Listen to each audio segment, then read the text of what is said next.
This episode of the All About Pigeons podcast is made possible in part by the generous support of Camp Naco and Naco Heritage Alliance. Camp Naco is a historic Arizona landmark dedicated to preserving the legacy of the Buffalo Soldiers and sharing the rich history of the borderlands through education, community engagement, and historic preservation. We encourage you to learn more about their important work by visiting campnacoaz.org. That's campnacoaz.org. Our thanks to Camp Naco for supporting All About Pigeons and helping us continue providing free educational content for the pigeon community. Welcome to the All About Pigeons podcast, brought to you by the All About Pigeons nonprofit organization, which is dedicated to promoting education and promotion of the pigeon hobby. Every week, a listener requests to drive our conversations about all things pigeons. Join me, Philip Fry, as we learn and share stories about these incredible birds and this ancient hobby. Today we're going to be talking about how to become a master breeder. We have with us John Hepner, who is a holder of 7 different master breeder titles, also a judge, lifelong pigeon fancier, and anybody in the show world probably already knows that name from a lot of articles and seeing him at the show. So John, thanks so much for coming on and talking with us today. Yeah, thank you. So can you tell us, when did you first get your very first master breeder certificate? The first one, I think, was about 1974. What breed was that in? That was an English trumpeters. What are the different breeds that you have your 7 master breeders for? Well, the second would be English carriers, dragoons, nuns, Berlin short-faced tumblers, scandaroons. That's 7. I think we're still missing one. Missing one? I don't think it should matter to our conversation. Yeah. And it takes a while to get a master breeder. I was speaking with a gentleman today, and it's taken him quite a number of years to build up and to do this. So can you give us, we'll go into the details of it, but can you give us a breakdown on what is required to get a master breeder certificate?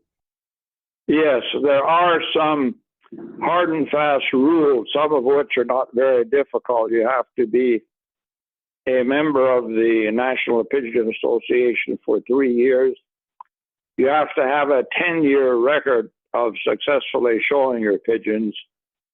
But the biggest thing, the absolutely biggest thing, is you must improve the breed significantly. And you got to make the breed better than it was. And it should be those kinds of improvements that other breeders want to put into their birds because it's the right thing that the master breeder is doing. So in my case, in English trumpeters, I pretty much revolutionized the whole bird by making it shorter, cobbier, which is supposed to have a shortened cobby body, thicker neck, especially a crest development, a high crest, wide circular. It was in some of those areas, the crest, the body, the neck, that I made the big improvements, and pretty much won every show for about 20 years straight. And I sold out my stud twice, but I'm still competitive today. So let me repeat again. The most important thing is you've got to improve the breed. That's what master breeder means. And it shouldn't be taken lightly. You can't just win for 10 years with a mediocre or even a good bird without making it better. The bird must be improved in some significant area that other top breeders acknowledge and want, because it's getting the bird closer to the standard. Making a change, but it's not actually like away from the standard. It's a change that is consistently into the standard, more towards the standard that's been missing. Exactly. Towards the standard. It's got to be towards the standard. Otherwise, people aren't going to accept that. In your article, it said something where it has to be written by a breeder who also breeds in there, right? So it's someone who kind of like writes a letter of recommendation almost. Well, it helps in your application to the NPA to have good letters of recommendation. What's helpful is if other top breeders of the breed mention maybe the same things that you as the breeder have said in your application, what you have done to improve the breed. And then if other top breeders verify and say that that's what you did, that of course adds more significance to the whole application. There is a number of points that you're supposed to get, right? No, there are no points. It's that improvement of the breed, and then we have 3 members that the NPA president appoints as the committee that looks at the applications. And sometimes we have to do additional work if you don't know the breed very well. It helps if you have on the committee people that are acquainted with many different breeds. So because I've bred so many different breeds, I often know about the points that you want. But if there's a certain breed that maybe I'm not as familiar with, I sometimes have to call other breeders to verify certain things. Like you were saying, the 10 years of showing, you have to have an actual record of that. Well, yes, you need the 10 years. A lot of times the guys will have more, but you need the 10 years. That is one of the criteria. And oddly enough, there are quite a few applications that have everything in order, but they've maybe only shown 8 or 9 years, and sometimes they're not even aware of it. I've had one guy that had 9 years get so terribly mad that he was turned down until I could show him that he had only submitted 9 years. So the next year, he won some more, and he had already pretty much earned the breed, but he needed that 10th year. And then, of course, he got his Master Breeder Award. And so when you're talking about showing, does this mean only showing, like if you're doing a specialty breed within that specialty club that is recognized by the NPA, or only showing at NPA shows, or both? 2 things there. Sometimes, like in the case of the English trumpeters, your most competitive shows are at the Pageant of Pigeons in English trumpeters. So if you win there consistently, then there are some birds that get primarily shown on the East Coast, like maybe some short-faced birds, and they show a lot over there and not so much at the National. It is always helpful to have some wins at the National. As a committee, the whole NPA likes that because it is an NPA Master Breeder Award. But in some cases, there are some people that just can't get to the National, and if they've won a lot, and if they've improved the breed like what the guidelines call for, they may get the Master Breeder Award, even though they may have shown very little at the National. So NPA affiliated shows then? Yes, yeah, for sure. Yeah, those count, because very often some of those specialty club meets that aren't being held at the pageant have the most competition. It may be at Des Moines, it could be, or at Louisville, Youngbird Show, many wins over there. Those all count. What doesn't count for much is the little summer lawn shows and things like that. Those aren't really considered. Yeah, and that makes sense because you are getting significantly more competition in some of like the Youngbird Show and the pageant and things like that. Let me just add, if perchance they pick best bird in the show like they do at the pageant and at the National now, if you win the whole show, the pageant or the National, and you put in for a Master Breeder for that breed, that is impressive, and that counts for a lot too. You still have to have all the 10 years showing that, but that is always a very impressive win. Grand champion of the whole show. Okay, because you're talking about like there'll be a board of people reviewing to approve of a Master Breeder, and so this will be something that really will stand out. Correct. Those names, those candidates get submitted back to the whole board, so they have another chance to look at it and go over it and give their assent or say nay on one or two, which seldom happens because the committee is pretty good and it's pretty thorough. 3 men on the committee, or women, 3 people. Okay, so it's 3 people on the committee. We're at the Grand Nationals this year, and there were some master breeders certificates given out. Do you know how many were given out? Probably six, maybe seven. Is that about right? A year? Is that about how many are normally given out? Pretty close. Sometimes there have been five, and maybe on occasion there's been eight, but five, six, five or six is pretty normal. My big question to you, and I understand you've been doing this for your whole life. You got a lifelong history with pigeons. You see a Yeah. lot of guys who really spread themselves thin with a lot of different breeds. When I interview these people who really focus and hone in on one breed, and they're the master breeder of that breed, would you say that it's beneficial when you're doing that, when you're breeding pigeons? Is it better to kind of limit your breeds to a certain few, or is it maybe just a loft situation where you want to just be able to keep your birds separate and focus in that way? Or, what kind of tips can you give somebody who is trying to really improve a certain breed in that way? Well, yes, of course, if you have only one or two breeds, you should be able to make progress a little faster. But it's really a matter of selective breeding. I'm not sure how many people set out to get a master breeder award. In my own case, I hardly ever bred the birds with the thought in mind that I should be able to maybe get a master breeder. I have had quite a few different breeds, but I sometimes say I have probably one of the largest hearts for pigeons.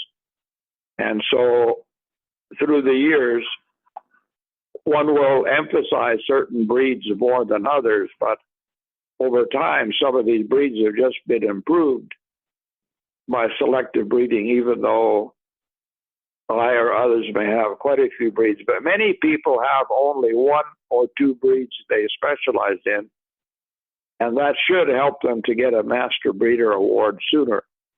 But I think most of the breeders breed their pigeons just for the sheer joy of raising a young one that is better than either of the parents. And if you keep doing this and keep making your birds better and better through judicious breeding and maybe getting a bird here or there where you're weak, that's the way to get your birds to improve and to get ahead in the development of your breed.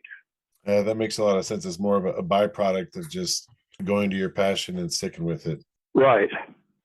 So I wanted to talk a little bit about your book that had recently come out as well, the John Hebner Pageantry of Pigeons. So when did that officially get published and come out? Well, it's got to be at least, it came out maybe 3 years ago. Took me 4 or 5 years to write it. I guess I have to say it's been well received, and I've gotten good reports from people that have purchased it. Can you give us a little bit of a breakdown as far as what inspired you to write this book? Well, maybe it's the same reason that I wanted to be the president of the organization, or was willing to, because I thought I had something to offer. And in writing the book, I also thought that I would have something to offer to the fancy, to talk about my experiences and write about a lot of different breeds and mention breeding techniques and weaning, keeping your birds healthy, things like that. I guess some of the things that I wrote maybe are not exactly conventional wisdom. And I was inspired by old writers in England that would say, I don't agree with that certain expert so-and-so. And I have now more knowledge than he had because I've learned from all the others. So listen to what I have to say, what this English breeder said. And in some instances, I have similar things to that, where conventional wisdom is something that I haven't gone along with. And I just wanted to put it down so some future breeder, he feels the same way, because hey, look, John Hebner felt the same way. And maybe one of the things that comes to mind is condition on a pigeon. Judges make condition 80 points, and it's usually no more than 10. But if the bird is not in condition, no matter how good it is, they'll throw it out early. But sometimes I've seen other judges that where the bird is not maybe in quite the same condition, but is so superior in all the other features that it should win because it's so much a better bird overall, even though it may be lacking some in condition. Now, there's some clubs like the domestic show flights. You can have a bird that's molting still a little bit, and it can win if it's got the qualities. Most breeds are judges, and most breeds don't like that. One of the reasons I wrote the book, too, is there's quite a few different breeds that I write about, and I try to impress on the reader what some of the most important features are and what maybe some of the features are that are very important but aren't getting the attention from the breeders like they should. Case in point would be nuns. The beak is supposed to be short and cobby and parallel to the ground. Well, for years and years and years, people didn't care much about that. It maybe should have more points at the standard. It's only 5 points, so birds had more spindly beaks looking down, and counting 5 points, you could win, with all the other points. But if you look at the standard drawing and you see a beautiful bird with a great outlook, meaning the beak is parallel to the floor, it adds a lot, and it's been neglected through the years. There's some people that are breeding for it, and others mainly worry about everything else and not so much the beak. Yeah, and all your experience as a judge too probably really plays into a lot of really taking that step back and looking at the breed overall. Yeah, yes, right. Yeah, judging has been a real challenge. It's hard work, but in the end, it's a lot of fun. I've been all over the world judging. My sweetest job was in South Africa. I was known as the senior judge, and every breed that was there would have, of course, a breed champion. They'd put it in a separate room. And my only job on this beautiful expense-paid trip, great accommodations in South Africa and all the interesting things I learned, all I had to do is take a look at each winner of each breed and place them in the top 10. Pick the top 10, and it took me maybe an hour and a half to do that. Maybe two. I'd look at some as they'd bring them in, Yeah. Judging is a real service to the fancy. You should talk some and let the exhibitors know what you're thinking. This bird is good in this area, but it needs more work here. It's a little weak here, but it's real strong here. That way, the exhibitors, especially newer ones, are going to learn from watching the judging experience. I think that's a really, really good point. We spoke with Rick Barker, and he was really adamant about the same thing with judging, to let them know, what you're looking at when you're holding the bird and why you chose this one over that one. And that's so helpful to the breeders, because if you're just quietly picking up birds and, these ones are good, these ones are bad, and without telling them, then you don't really give them anything to work with. So that's a really good point right there. Yeah. Judges need to work on that. In our English trumpeter judging program, we strongly encourage every upcoming judge who wants to become a Pigeon qualified judge to talk, to speak to the people. In the domestic show flight world, they hardly want you to talk, which was difficult for me when I was judging domestic show flights in New York, because I like to talk. You get into a certain habit of doing things a certain way, and then whenever you're judging, that's just how you do it. Yeah, right. And so if somebody's interested in picking up your book, how can they go about doing that? Well, simply send me a check at John Hepner. My address is in a lot of the periodicals, but it's 3040 Godfrey Avenue, Gilroy, California, 95020. It's $75 for the book and $10 for the box and shipping and handling. So it's $85. Well, one of the members of the Arizona Pigeon Club, Vincent Pizzuto, I think he picked up one of your books. He was really impressed with it. He does a lot of our judging as well, and he's also a very vocal judge and very helpful to the breeders when it comes to telling us what we're doing. Very good, real good. Yeah. Well, this has been very helpful. I hope that this gives people something to think about when it comes to what's all included when it comes to being a master breeder. Know that we got this great resource out there, the Pageantry of Pigeons book, and you can get that from John Hepner himself, mailed right to you. John, I want to thank you so much for coming onto the show and talking some pigeons with us today. It's been great. Well, it's been a real pleasure, and I want to thank you for what you're doing. Real great. Yeah. Thank you very much. I wish you the best. Thank you. Thanks for tuning in to another listener-requested episode of the All About Pigeons podcast. We truly appreciate your support.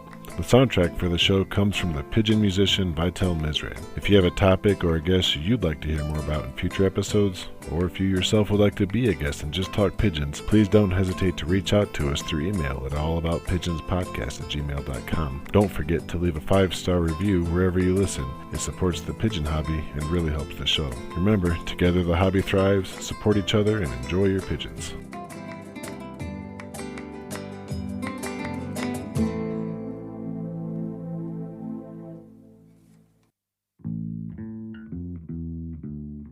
Hello and welcome to the All About Pigeons podcast. We have a very special episode for you today, so stick around.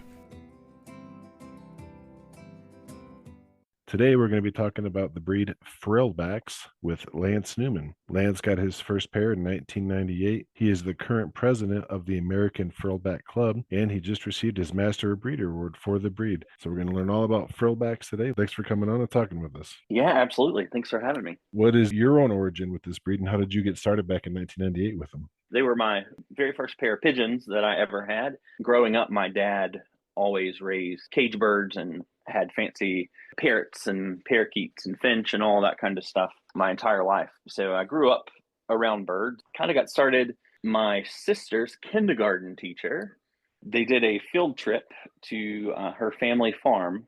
Her father was Charlie Armstrong, and that was the father of Jim Armstrong, who many people know in the frillback or in the pigeon world.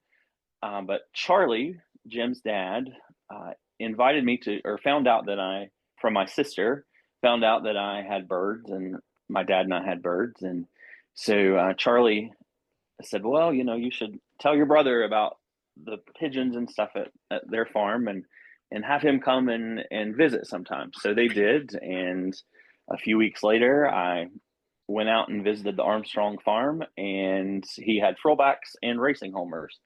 I saw the frillbacks and I was hooked. And he sent me home with a pair of blue grizzles, and that was in 1998. Then I started showing them in 1999, and other than a few years when I was in college and not really settled anywhere, I have always had them. Wow, so you've been frillbacks right from the start. How about that? Yeah, they were the original breed, and I've had a few, other breeds on and off, and have a couple others that I play around with at my farm, but frillbacks have always been the primary. They stand out. They're a really unique breed. They got them real curly feathers. Absolutely. What can you tell us about the history of was there different crosses between different breeds? So the exact origin is really sort of unknown. We estimate that they are from somewhere in Asia Minor. So that's kind of where we speculate their origins are from. There is evidence that shows that Charles Darwin actually had frillbacks and had some of those in his collection of pigeons. Going back to kind of then, they were a much different breed. When you see a lot of older photos of frillbacks, you really see a bird that just kind of has a little hook coming up in the feathers, just kind of a little lifted feather in the wing. And so throughout history of the breed and just continually breeding birds that had better and better curl, that kind of got us to where we are now. As far as the origins of what they are crossed, I'm not 100% sure. They are, considered a field pigeon or a structure pigeon. So they kind of fall in that family of pigeons. It seemed like Darwin with his pigeons, he did go for the kind of extreme ones. Right. So, the whole idea of selective breeding. So, yeah, that makes Right. sense. It started with a little bit of a hook, and, now we have what we have today. Exactly. That's awesome. What's this breed's temperament like? They are wild. They are not tame birds, and that is one thing people have to understand when they get into the breed. They very rarely are going to be your pet or want you to handle them or catch them. So they are a pretty flighty breed. They fly quite well, actually. A lot of people think that because of the curls on the wings that it might weigh them down, but actually they are very good flyers, and I have known quite a few breeders to actually fly them. But yes, they are not, even in the show cage, after you've trained them for months and handled them for months, they are still going to go crazy for the most part when you reach in to take them out. A lot of cage training then to get those things ready Yes, for the show. Yeah. right. I never would have guessed that they actually flew, though. I just would imagine that's so much drag on their wings. No, no, they fly very well and they can go straight to the top of a tree if they get out. What's their housing like? I mean, do you have to do anything special for their lofts? Maybe keep it all wood, no cages? When you're conditioning them to show, you definitely want to, obviously they have to be trained in a show cage. So there is going to be some of that wire contact. But as far as what has worked the best for me, and I have done a variety of methods on trying to raise them over the years, but I find an open loft works the best for me and not individual breeding cages. I have tried both, tend to have better luck when I leave them in open lofts. I have individual sections of my loft for each color. So each color is kept separate so that they do not cross. I tend to pull and pair, I'll put my pairs together, and I have smaller cages that I pair them off in, but once they're bonded, I put them back in the open loft. That's a good way to still do open loft, but still have control, so it's not just a free for all. Also, Right. Yeah, and that's one of the most important things with throwbacks is you're constantly pairing for certain characteristics and certain things on one bird. You are trying to pair with another to get a combination, and that it's that way with any breed, but specifically for throwbacks, it is important to pair certain traits together. you have one open loft section, and then you walk through a door to another one. Is that how you do it? So for me, I have two 25 by 40-foot lofts. One of them is sectioned off with breeder cages, but then has a large open area as well. And so that's kind of, I tend to use that for my conditioning for young birds. So once they are weaned, I take them and put them in the one big open loft to finish out for, the season. Now, my second loft is divided into 5 sections, and it's a walk-in. Each one is a walk-in. I can't remember how the actual dimensions that I divided it up, but they are all 5 equal, sections. And I try to keep about 6 pair per color to breed from every year. What colors are you currently breeding right now? I work with red, yellow, and blue grizzle. Then I have black, I have whites, and both crested and plain head. And those are currently the only colors that I have. So they do have a pretty wide variety of the different patterns and colors that can come on there, and like you even mentioned too, the crested and uncrested. Yes, yeah. So pattern wise, so the throwbacks are very strict on color. We adopted the German standards quite a few years back. They have a heavy focus on color and it only being the allotted color classes. So that means that we no longer have an AOC or rare color class that we formerly did when we followed the American standard. So that limits you on coloration. And the German colors are all the grizzles, which are blue, red, yellow, and they also accept silver grizzle, which I currently don't have. We also have recessive red and recessive yellow. We have white sides in red and yellow. In crested, primarily you only see, or have for years, have only seen white crested birds in shows. There are a few folks that are working on putting the crests back into some of the other colors. In fact, there were some black crested shown by Daryl Martin this year at the Grand National in Oklahoma, and they're coming along. So that's exciting that we're getting some more crests back in the other colors. But again, that's black, white. And then also we do accept shield marks as well, so or saddles, the American term. Those are the accepted colors. Speaking about showing the bird, can you walk us through some of the different methods you do for conditioning a bird for show? Obviously, training in the cage takes place long before the show. So really, as far as show maintenance, they're not extremely high maintenance when it comes to getting them ready for a show. Naturally, you want to make sure their flights and tail feathers are clean, and then their muffs, you want to make sure feet and muffs are clean. As far as the frill itself, there's really not a ton that you can do to it. You can take the time because, and especially if you have a bird that has a heavier or a more dense curl, some of those curls will kind of wrap around each other. And so you'll see us in the showroom kind of with either like a pick, like a hair pick that we've cut most of the spikes out of, and we might have, 2 or 3 on there. And you'll see us kind of working and trying to separate some feathers and fluff them up a little bit, make sure there's not any feather or frills that have kind of gone under on the backside of the wing shield. And other than that, there's really not that much prep to them. It's funny, I've been asked multiple times like how small my curling iron had to be, to work on the birds. And so, and I'll say, well, it took me hours, to curl all these feathers. But no, I mean, primarily preparing for the show outside of just coop training is fairly simple with the frillback. They've either got the curl or they don't, and that's Right, that's yeah. kind of it. With this breed, is there any specific health issues that are kind of associated with it, or are they pretty across the board? They're pretty across the board. They do like to dwell on the ground quite a bit. So, I mean, they fly very well, but they do stay pretty low in the loft and on the floor quite a bit. So you do have to take some extra precaution in making sure that, your bedding is constantly clean. Or I do bare floors. So I'm pretty much am out there scraping floors, several times a week or at least every weekend, so it is a constant, since they are floor dwellers, you do want to make sure that floor stay dry. And across the board, there are no real, nothing that is specific to a frillback, I would say. So you mentioned that they're pretty flighty. When it comes to parenting, when you go in the loft, are they all just bailing off of their nest? Do they do a pretty good job of rearing their young and sitting on the eggs?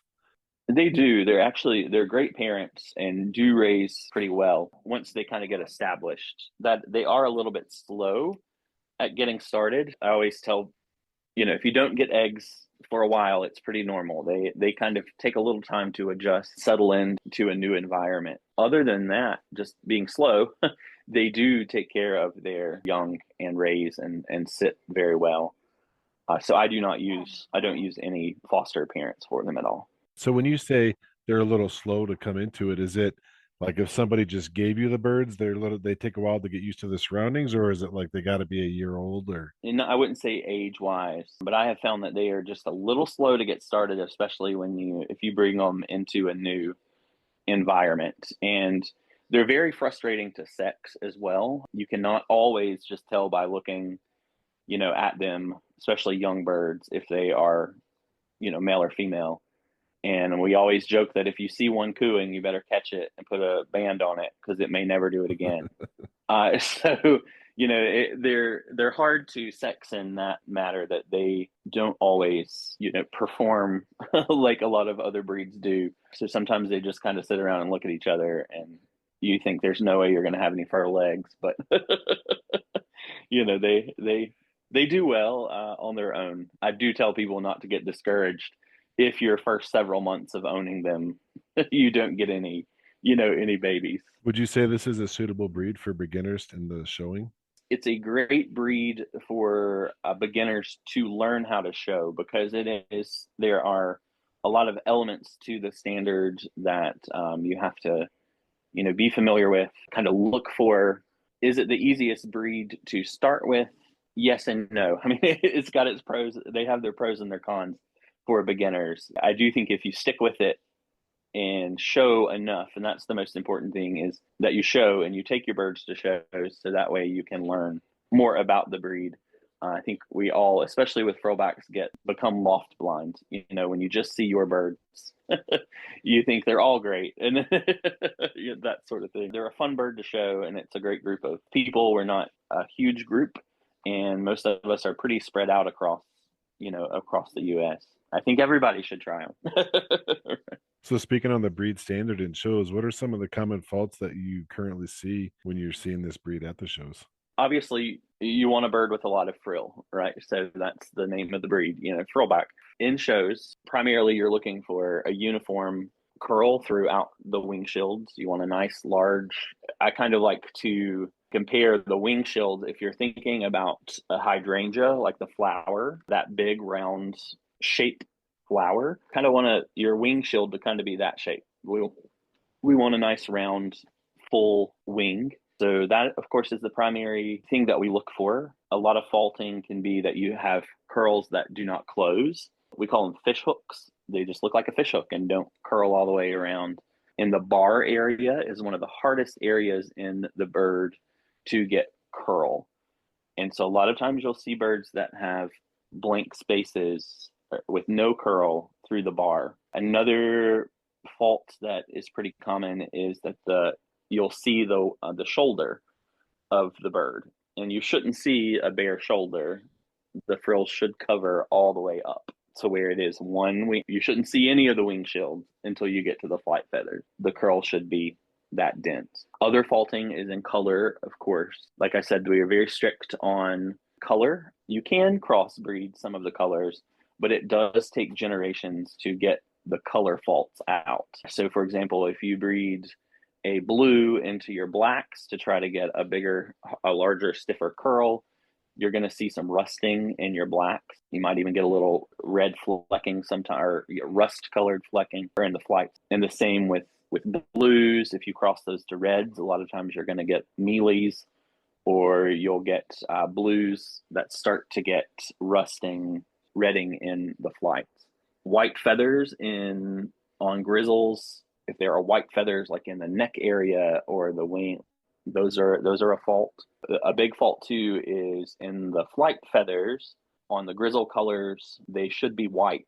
When you see a bird with the wings closed, you shouldn't see any grizzling or coloring in the flights. When you open them up, there can be flecking and some red or yellow in those flights, but when they are closed, they need to be white. And that is one thing that we're working on. Several of us is to try and, especially in the grizzles, like the reds and yellows, is making sure that we have nice white flights and tail feathers. Over the years, some of those have kind of gotten a little darker, and we'll see a little coloration in the flight, more coloration than needed in the flights and in the tail. You should see a wave throughout the entire flight feathers and the tails. So pretty much every feather should have some sort of wave or curl other than like the neck. Can you tell us about the point system? So we no longer use the point system. We grade. We use the European method. You get like a G92, we do the good, satisfactory, superior, excellent ratings. So we no longer follow that. We used to have the American standard that was divided by points, like the 100-point system. But several years ago, we went away from that and adopted the German standard, which is, European grading. Do you think that's helped the breed overall? I think so. For me, anyway, when I look at a standard, it's difficult for me when you've got a point system like, 100 points, and you're going to give 50 points to curl. For me, it's harder for me to determine how many points needs to come off of, of that particular section, versus if I'm looking at a bird and I rate it an S, like an S95. I'm going to compare that bird to all other S95s and then pick the best of those. For me, the point system is a lot harder than just the rating system. Yeah, that's interesting. The way that we judge these birds obviously will make the breeders do their selective breeding differently in some ways. Right. Absolutely. I didn't know that they were judged that way. And the fact that a lot of other breeds that got the Grand National were being judged on a point system, even there. So you guys are judging it the European style then. Yeah, every different breeds, of course, do it differently. So some breeds still use point system, but quite a few, like the Swallow Club and several Archangels, I believe, are the same way. We all kind of use that, the grading system versus points. You're the president of the American Frillback Club. Correct. And you guys are all over the country. Can you tell us a little bit about that club? Yeah, so it's been around for, actually not exactly sure the date it began. I believe it was a branch off of, at one point, and I could be wrong on this, I'm sure someone else knows more than I do, but it started out as there was a California throwback club. I'm thinking that that club was around before the AFC. And then Tom McKeag, who is kind of one of the big names in throwbacks, he was kind of one of the premier breeders back in the 70s, 80s, 90s. He, I believe, was one of the founders of the American Throwback Club. Tom is responsible. He created the white sides and recessive birds that are even bred in Europe still today. So Tom McKeag was kind of the founder of Throwback Club, from my understanding. We are a small club now, and we pretty much only have two major shows that we do. We do the Young Bird Show in Louisville, Kentucky every year, and then we also show or have a show at the Grand National every year. So those are our two primary shows for the club. We've been around. We do club bands. Try to do a quarterly. That's kind of the I think the thorn in everybody's side anymore with clubs. Is trying to do a quarterly and find people that will put something in the quarterly. So Oh yeah. I'm always looking for articles or for people to write stuff for me. So If someone's interested in getting in touch with that club, how would they go about doing that? yeah, they're welcome to reach out to me. I am on Facebook under Lance Newman, or my email address is lancecnewman@gmail.com. You can also find my information in any of the NPA books and that sort of thing. So yeah, feel free to reach out and I can get you in touch with the secretary or the treasurer, Daryl Martin. We can get you signed up. Excellent. And what about internationally? Are there any other countries that are really strong in the frillbacks? Oh, yes. So internationally, Germany has always kind of been the leading country for throwbacks, and that's where the majority of our bloodlines here in America come from. They have been imported from Germany. Recently, the Middle East has a huge population of throwback breeders, and I've seen them really, really develop over the last several years. I think recently India just had their Grand National, and Tali Mezzanato, who is another one of my mentors and friends in the pigeon world, she went out to judge, and I got to see some of those photos, and their birds were very impressive from the photos that I've seen. So it is a breed that is growing internationally as well, and so yeah, there are a lot of great breeders in other parts of the world, and I hope to make it to the big Leipzig show sometime in the near future, so I can see theirs. That's always kind of been considered the premier throwback show in the world. How many frillbacks were entered at the Grand National Oklahoma this year? We had almost 90 birds in Oklahoma, Oh, which that's is pretty good. large. Yeah, Yeah. it's pretty large for us. It was a great turnout and a great show. And the one thing with frillbacks that kind of surprised me when I first saw them in person was the size. They're a lot bigger than I thought they would be. Yes, they are. I will say that's one of the things that we have also, going back to another question that you asked earlier. We have worked on the structure of the bird quite a bit. I remember when I first got back into them after being out for years when I was in school. When I started seeing them again, I thought, oh my gosh, these birds are huge. And I always refer to them, they look like a sailboat, like they're just long, and their flights are, we call them the floor sweepers. And so we have fortunately got away from that within, I would say, since I started working in the breed again. We have started trying to make them just a little bit shorter, not quite so long where they're sweeping the floor and look like that sailboat. That's what I call them. But to make them a little more of a structured breed, they don't need to sweep the floor, have that nice cobby look, and the standard calls for them to have a cobby appearance. So that is one thing that we have improved the last several years, is trying to get them from not quite being so long and big, more of a structure pigeon. Well, it definitely is one of those pigeons, like I said, that stands out when people talk about, all the different breeds. Thrillbacks are typically one that get pointed out right away because they are really, really unique and really beautiful too. I mean, they're Right. really nice to look at, and with the variety of colors and everything else. It's a pretty special bird for sure.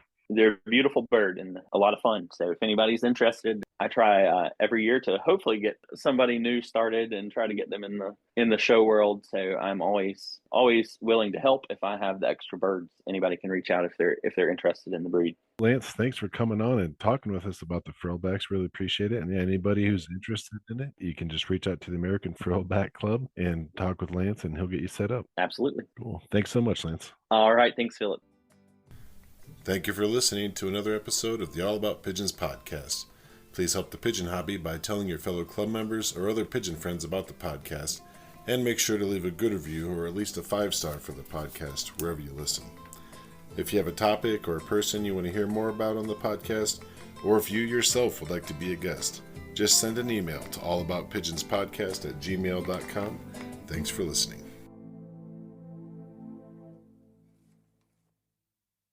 Welcome to the All About Pigeons podcast. Today we have with us Bonnie Lewis, who's back on the show again. She came on before and talked about the breed Pomeranian Powders.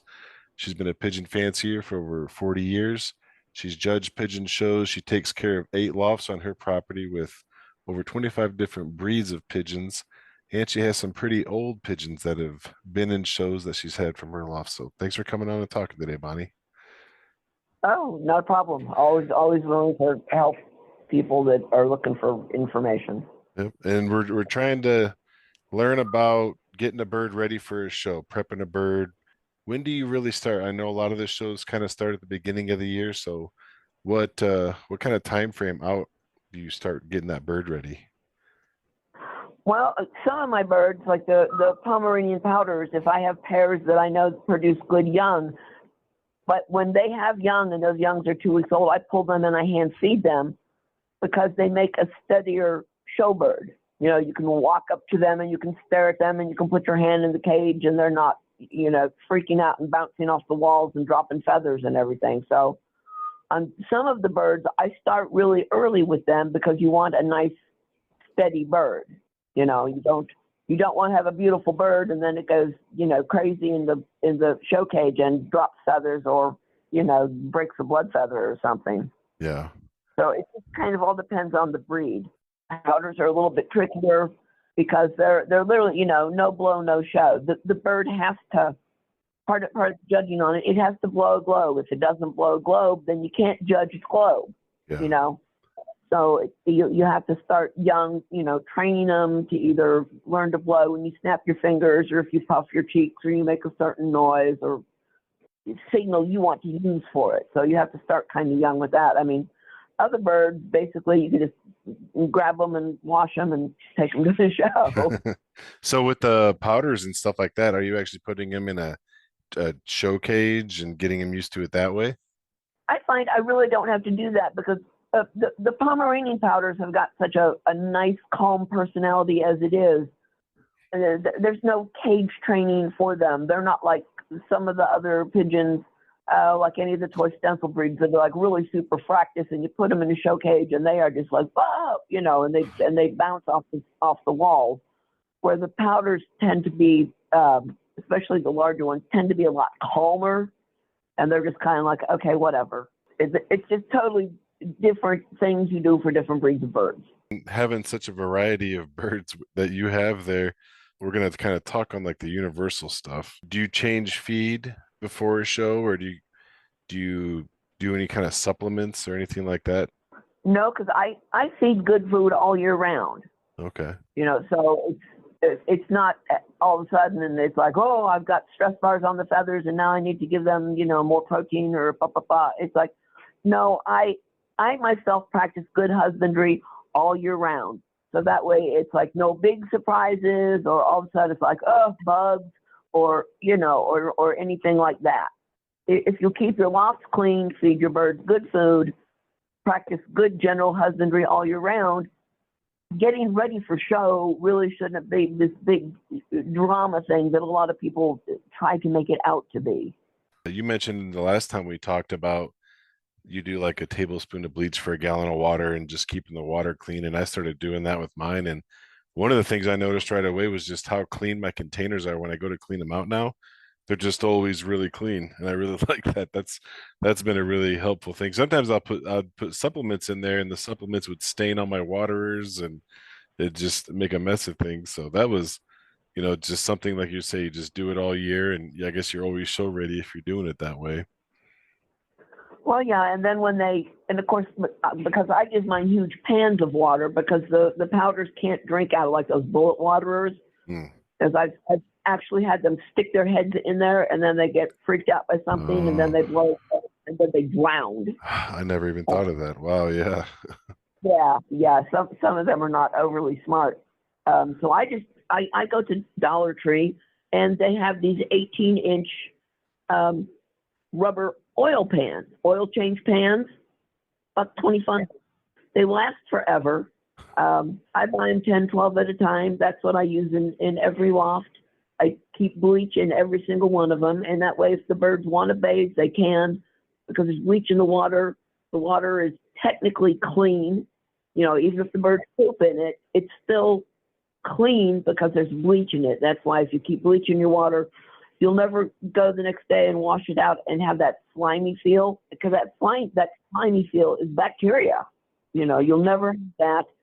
And like you said, it keeps their feathers nice and white and clean, especially if you've got muffed birds.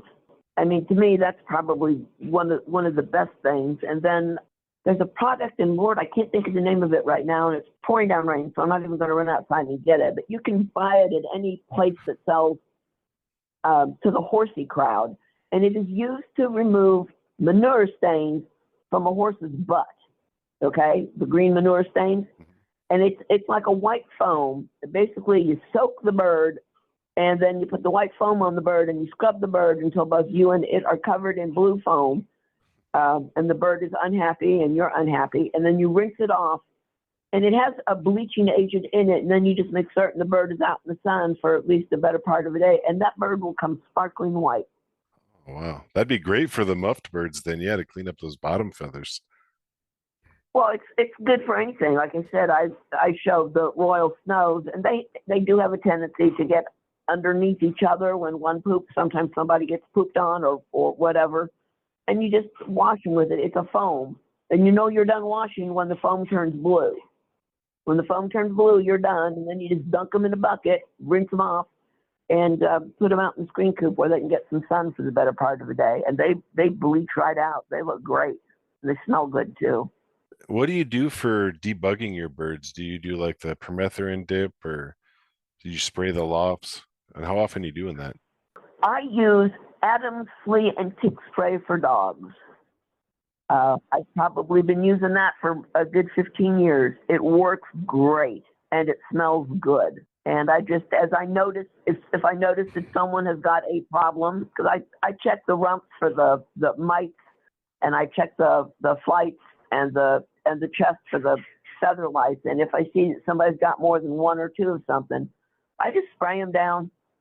And that's really all the more I do. I mean, unless you're like really, I don't even know if there's any way to even do it. I don't want to say anything to offend anybody, but I mean, unless you're like really persnickety, you are not going to get your birds 100% bug free. It's not going to happen. As long as I don't look at my bird and see scads of feather lice swimming in and out of the feathers, it's like, okay, they have one or two feather lice. I'm not going to get rid of them. Every bird, I can assure you, just about every bird at a bird show's probably got one or two lurking around on it or more. I just hit them with the Adams spray. You can buy it at Walmart. It's inexpensive. It's safe. I've used that for years. And you just hold the bird in one hand and kind of just spray. Do you go under the wings with it? I mean, just spray the bird and that's it? Yeah, pretty much. Oh, okay.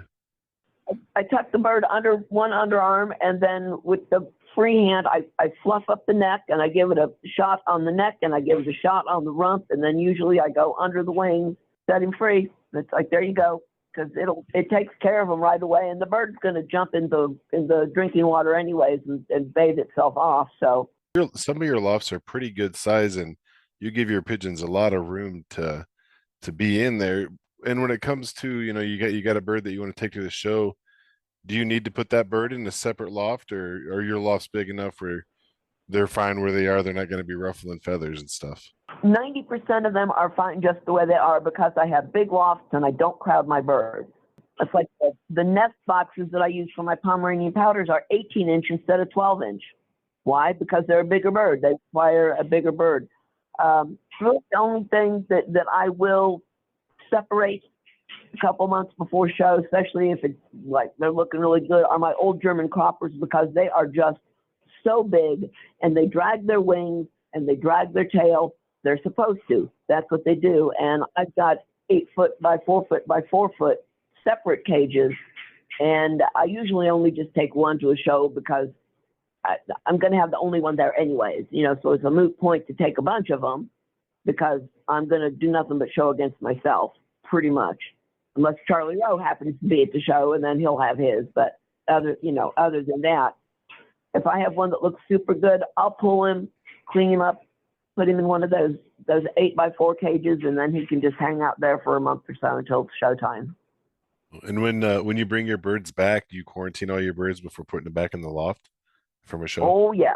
Yeah. Yep. I quarantine them for a minimum of 60 days. Oh, wow. That's a long quarantine. Minimum. I have a separate quarantine area at the back of my property, and they go back there. They get fed and watered last. Once I touch and handle those birds, I consider myself done. I don't go and touch and handle anybody else. And even when I go from loft to loft, I have cans of water and bleach that I walk through just in case. It's like, I know too many people that have had their lofts literally wiped out. And I'm going to do everything possible to make certain that doesn't happen to me. No, that's good biosecurity. So you got like the pan that's in front of the door where you can like dunk your feet in bleach basically, or? Yeah. So the rectangle kitty litter pans. And I just put bleach and water in them. And basically, if you want to go inside my loft, you have to walk through it. There's really pretty much no way around it. And that way, just in case. Yeah, feeding those quarantine birds last. Yeah, I get what you're saying there. That makes a lot of sense. I do everything in order. If you would see the way my lofts are set up, all the lofts are set up in a U, and I start at one end and work my way all the way around. Then I head to the back of the property and I deal with the quarantine birds. Once I'm done with the quarantine birds, then I come into the house. I go out into the mudroom, and I strip. None of my clothes or shoes that go out into the pigeons come into this house. And first thing I do, I jump in the shower, and that's it. I'm real paranoid about bringing something home. And so with that, when you do bring those birds home, because going to the show and moving them around and stuff, so when they come back home, then it's right back to just clean water and good food, or do you do any supplements to them, or just right back in the routine with them? Right back into the routine. My theory has always been, if it's not broken, don't fix it. I don't know how many people I know that they went to shows, and you can go to shows and you see all these birds, and the birds, you can tell they've got some type of meds or something in their water because their water's yellow or whatever color. If you would buy a bird like that and then bring it home to your loft and not continue to give it those antibiotics, that bird probably will not thrive and be successful in your loft because it does not have a strong immune system. Right. It's used to that. Yeah, that's why your doctor doesn't want to give you antibiotics because you've got sniffles. Because then, if you, God forbid, get pneumonia, those antibiotics aren't going to work on you. So I don't massive treat the loft. If somebody doesn't look good, I grab them up, I treat them. They go back in quarantine. I will not mass treat the whole loft because there's no need to. If you're not sick, you don't need medicine. And all that's going to do is whack your immune system. And then when you truly are sick, the meds aren't going to work. Animal husbandry, clean water, good quality food, routine. You obviously even have the biosecurity with the different lofts and stuff set up. So, I mean, that makes a lot of sense. So with the different breeds that you have, we kind of talked about with like powders, you handle them so that way they're used to people. They're not freaking out when they're in the cage when someone walks up to them. So and we also kind of talked on the feathered feet, some of the things you can do with that. What about with like the short face breeds that you have? Is there anything in particular that you do with those? Like in regards to, I don't know, working with the beak or cleaning the eye sear or anything like that that you do for show prep on those? I make certain that the beak matches top and bottom. You don't want an overgrown beak. I do not put Vaseline on the beak to make it nice and shiny. I do not color in a toenail that needs to be black that isn't. I don't take tiny little sewing scissors and trim caps up all nice and pretty. I don't pluck that one or two stray feathers that aren't the right color. I don't do that because, in my opinion, that's cheating. And I never even heard of coloring the nails to make them black. Yeah, that's totally cheating. Or Yes, pulling miscolored feathers. Yep, people will do that. If they have a wonky cap, they'll get a little pair of sewing scissors and trim the cap so it's all nice and pretty. They'll trim the roses. You have a bird and it's supposed to be all white, like let's say a nun, okay, and it's supposed to be all white except for the black, hood and face. Oh my God, there's 2 black feathers on the back. Well, we can make those go away. Well, yeah, but then you're not representing the bird truthfully. So in Bobby's book, that's called cheating. A lot of people call that show prep. It's show prep, but it's like cheating show prep, kind of. And people will do all kinds of stuff. They put Vaseline on the beak to make it shiny, and like I said, they'll color in a toenail. If the bird's got 7 black toenails and 1 white one, well, there's Mr. Sharpie pen that can fix that. It's just like, well, no, because that's a genetic defect with the bird, and it will pass those effects on. It's not like it's something that happened to the bird after it hatched or whatever. It's a genetic defect, and it will just, continue to pass on. And if you sell the bird, it will pass on. It doesn't make the bird a fair representation of its breed. Yeah. And as a judge, I mean, you could probably tell, I mean, some of this stuff I'm sure you could see, while you're looking at the different birds, and this one bird is, for whatever reason, its legs are really shiny, and its toenails might look a little funny. I mean, couldn't you tell that anyway as being a pigeon judge? Yeah, you kind of can. And a lot of judges overlook it. Many, many years ago, I was a parrot judge. And we would have budgie shows. And budgies are supposed to have 7 large dots going under their chin. Usually they have about 20. So a lot of people would pluck out the extra spots. And if your budgie didn't have enough spots, people would take a Sharpie pen and color in spots. And we had a person who did not buy a waterproof Sharpie, and the budgie decided to bathe in the show cage. And the next thing you know, this budgie has got black Sharpie ink running all down its breast. And it was just like, oh, that bird there, steward, toss it. They're cheating. Well, that's justice pretty quick right there. Yeah, because I looked and I'm like, what is going on with this bird? And then it was like, oh, they didn't use waterproof Sharpie ink. And the bird took a bath, and now it's got black ink running all over its face. I thought, oh my God, and it's not like anybody's going to give you a $10,000 check. You're going to get a ribbon. Maybe you'll get a $4 trophy. It's just like, really, you're going to, you're going to compromise your integrity. Yeah. Your integrity, your name, your good name, the good name of your bird for a $1.25 ribbon? Yeah. No. Yeah. It's just like, you're an idiot. Throw that bird. But yeah, you get to see it all. And the owners that have fits and rant and rave that, oh, you're not qualified to judge and blah, blah, blah, blah. It's like, well, you're just saying that because you didn't win, So sorry. Buy better birds and breed better birds. People think they're going to buy crappy birds, and then through some magic miracle, they're going to bring that bird up, and they're going to make that bird into a champion. And it's just like, no. If it's a crappy bird, it's always going to be a crappy bird. And people think, well, but if I take the bad bird and I breed it to a good bird, then I'm going to bring that bird up. And it's just like, no, you're going to bring the good bird down. That's the way that works, and it costs just as much to feed a crappy bird as it does to feed a good bird. So you may as well buy the best that you can possibly afford and start off with good stock. And I wished I would have done that when I first got into birds, because I ended up probably 3 or 4 years into having Pomeranian powders. I literally ended up getting rid of 40 some odd birds and investing tens of thousands of dollars buying the best possible stock, which would have been Matarelli and Kozak, the best possible stock to replace them. So that's the other thing too. Some people will have just almost like a pigeon farm, just cranking out the numbers, and then they try to just find, because then they might not all be good quality, but every now and then, if you got 1,000 birds, you might be able to yank a good one out. So you're on the other side of it of just start with quality, and you're going to stay there. Well, yeah, and I didn't realize that. Like I said, the first 4 years, I was picking up, iffy palms wherever I could find them, thinking, oh, through my diligence and hard work and the pigeon god smiling on me, I'm going to make these wonderful birds. And I would take them to shows and just get trounced, just absolutely trounced. And I kept thinking, And finally, after 4 years, it dawned on me that they are always going to be what they are. They're good starter birds.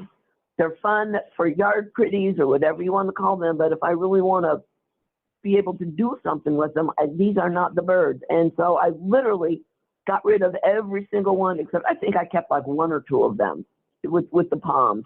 I contacted my friend who had some of the best pigeon Pomeranians in the United States, and I said, I have X amount of dollars and I need whatever you can send me. And so I think I got like 21 or 22 pair from him, and those formed my restart. Those formed Palm Beach Loft 2.0. And you have Bohemian powders too, and some of the markings on those are hard to get to come out really clean. Like how many birds have you banded off of the Bohemian powders this year? I've only managed to get 3 because they were super young birds. Oh, okay. So they're just coming into their own then. Yeah, so they're just starting to. But I got them from Ryan Bateman, who's got just really some of the nicest ones. And these are really marked good. I used to have Old English saddle muff tumblers, and they're another one of those birds that have to be marked just so. And I would maybe get one good one out of every 25. Yeah, so you have to crank out the numbers, have an outlet for the birds that are like almost there but not quite there, and you don't really want them reproducing. Just to get a couple really nice ones that are actually going to do something for you in the show ring. Yeah. Those type of birds are a numbers game. Because you're going into your loft before the show, and we're all kind of judges in that aspect. When we're picking the bird that we want to take to the show, we're looking at traits, color markings and tameness on some breeds. And, like you said before, it really is breed specific, but you want to take the best thing that you have to the show and then go from there as far as getting it ready for the show.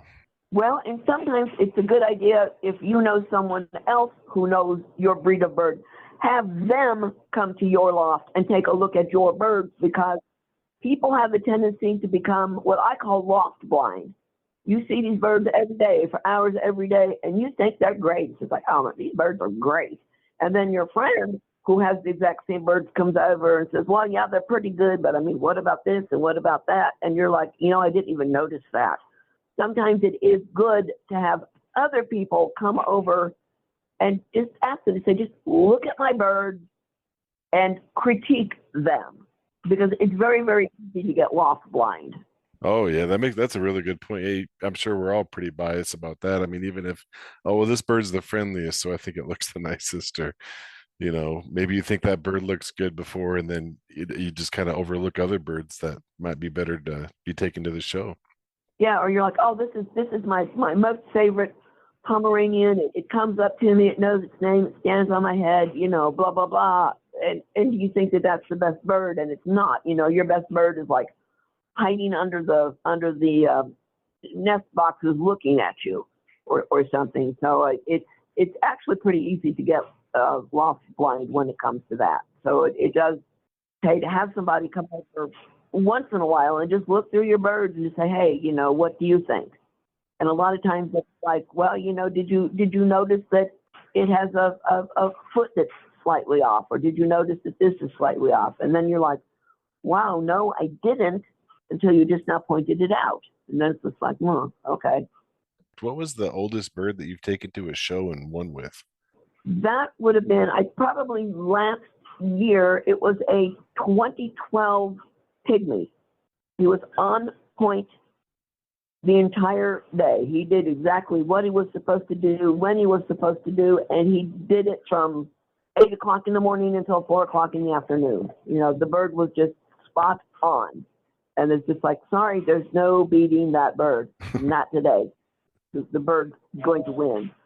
And then I had a young old German cropper that actually won an entire show. I mean, against Chinese owls, against show homers, against everything. It was like top bird out of about 500 birds. Brad Stuckey was the judge who did, you know, the top birds. And I love Brad. I think he's a great person. And nobody ever wants to put a powder number one, and especially not an old German cropper, because they have a tendency to be loose and shabby looking. And I think it was between that one and some, I'm not going to say show homer. I'm probably wrong. Don't quote me on that. He so wanted to place that show homer. And he kept going back to the standards of the old German cropper and kept looking and looking and looking. And I told him, I said, you can look all you want to. I said, you can look down from the top, you can look from the sides. I said, there's nothing to call on that bird. I said, that bird is perfect. And he had to agree with me, and that bird took grand champion. And then the other bird took, like, you know, reserve champion. And that is probably one of the rarest, weirdest things that has ever happened, because powders generally do not take show champions, and especially not an old German cropper, for God's sake, with their loose, floppy feathers going everywhere, and their tail dragging, and their wing flights dragging, and everything. But the bird was just on point, and it was just absolutely perfect. What's the furthest distance you travel with these birds to go to a show, and how do you cage them up so they're not getting, you know, feather damaged and stuff like that? Well, I drive to shows because in Bonnie's book, airplanes are not safe. So I don't fly, not at all. Never happened. I rent a van. I have them pull all of the seats out of the van except the two front seats. And I actually have, for a town and country van, a newer one, I've got custom made cages that sit in the back. They sit up on feet so that I can put literally reams of paper and tarps and padding and everything under them. And I put these cages in the back. Don't listen, Hertz Rent-A-Car. You know, and I put these in the back of the rental van, and I put the birds in there, and they travel all day with food. And then whenever I stop, I give them water, and they travel like that. And they generally arrive there just fine. I don't put them in traditional baskets because, A, they don't fit. I do have some custom-made carriers for the palms, but I mean, generally, my birds don't fit. And I'm not going to have them crouched over for 13 hours while I'm driving from here to Louisville. Right.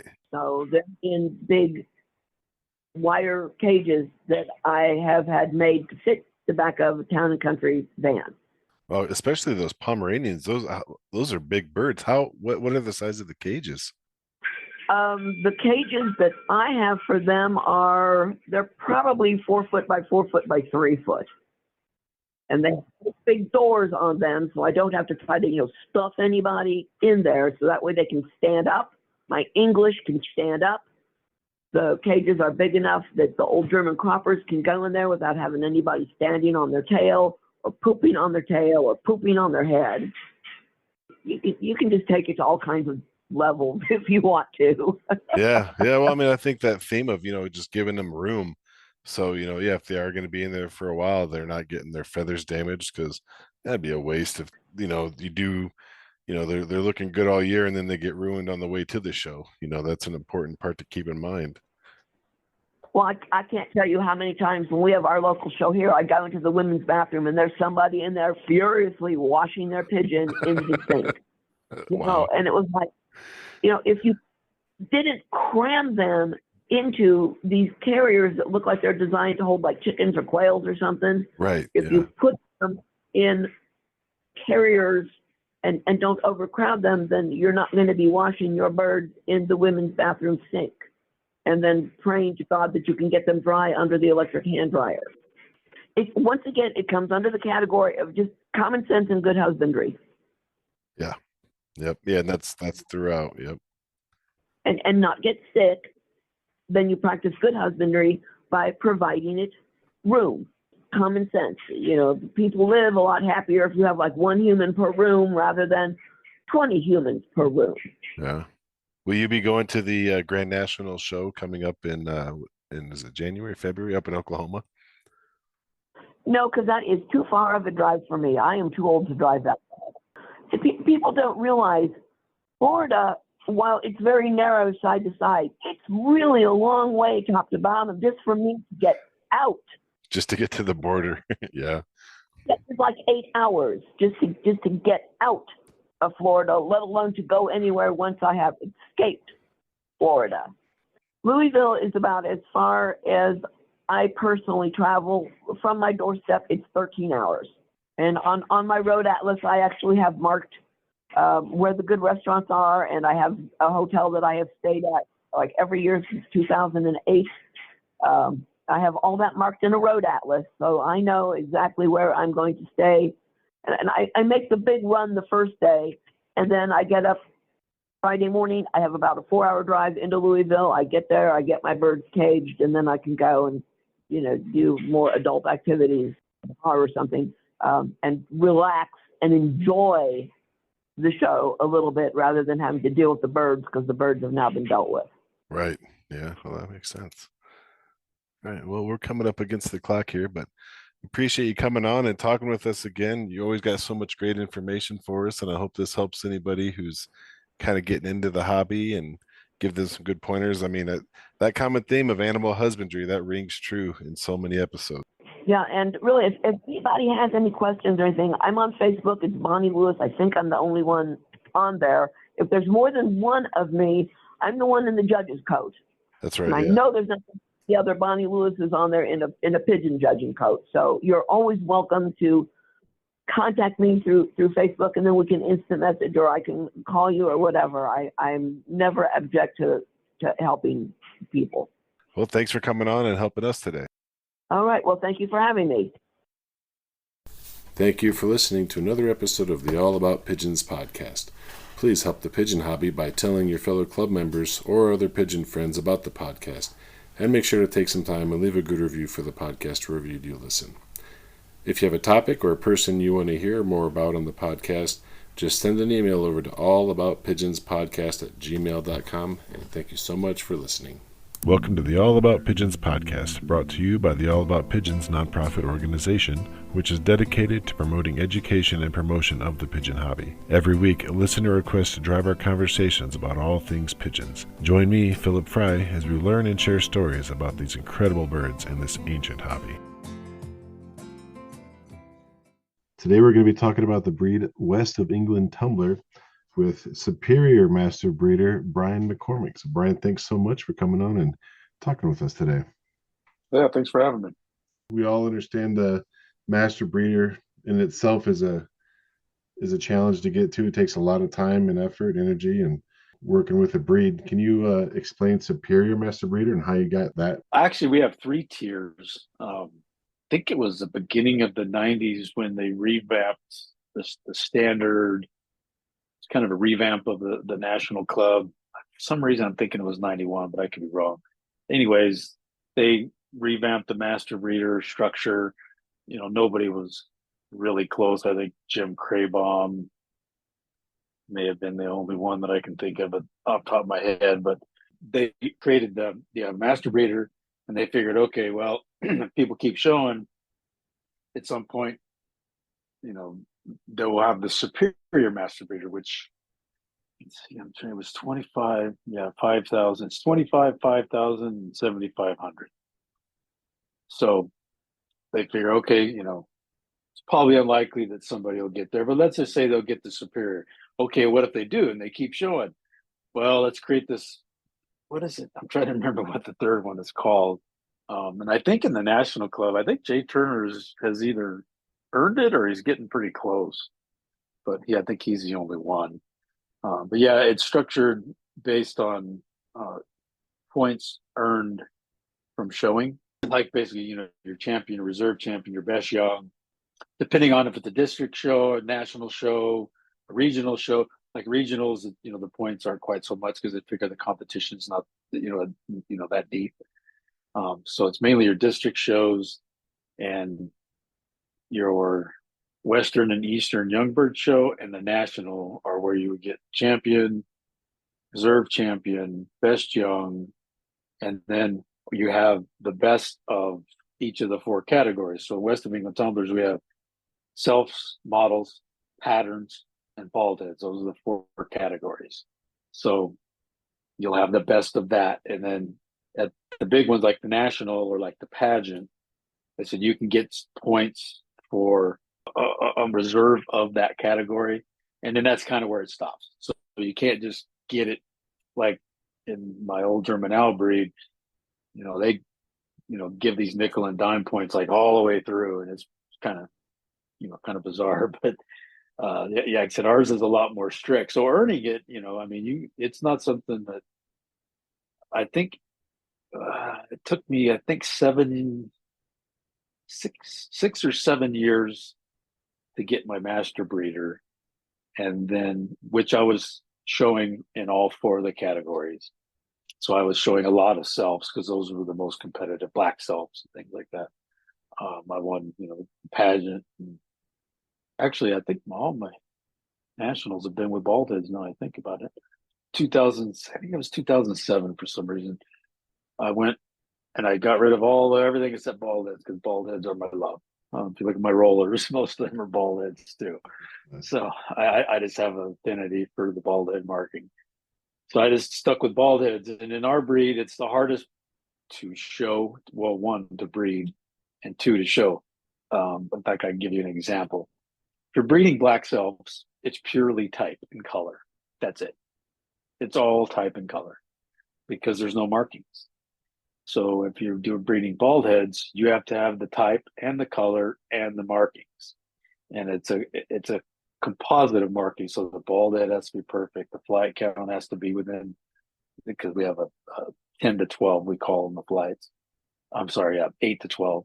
Do the hawks have color?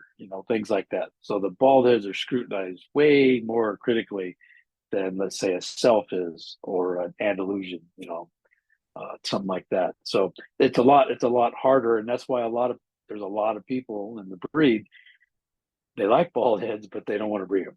In fact, I'd give you another example, breeding wise. The 80-20 rule always applies in everything. And it absolutely applies in breeding bald heads. I think I raised right at 50 this year, and I only raised black, Andalusian, red, and yellow. Actually, and I think I raised 20, I think it was 22 for the black Andalusian, and there's not but about 8 of them left here, just based on markings, bull eyes. Those are the big ones. When the flight counts are off on the flight, it's just no reason to even keep them around because you can't show them. And if they're way over, you really don't want to breed for them. So it's just it's very, very difficult. Whereas if you're breeding, let's say, selfs or Andalusians, you can pretty much keep all the young all the way until fall and see what they turn out wise, type wise, because you don't have to mess with the markings or anything. So, like I said, I was up for that challenge, and it's kind of good in some ways. I don't have to keep all my babies until October and keep feeding them to see what they turn into. I can tell right out, as soon as I wean them up, your flight counts are way off, or you got white where you're not supposed to, or black where it's not supposed to be. And I can just, move them out and not have to feed them. What are some of the common faults in this breed that you're seeing at the shows, like traits that need to be worked on in this breed? That's vast, which I am assuming you're familiar with our breed. And we kind of tout ourselves as, America's color breed because we have pretty much everything except toy stencils.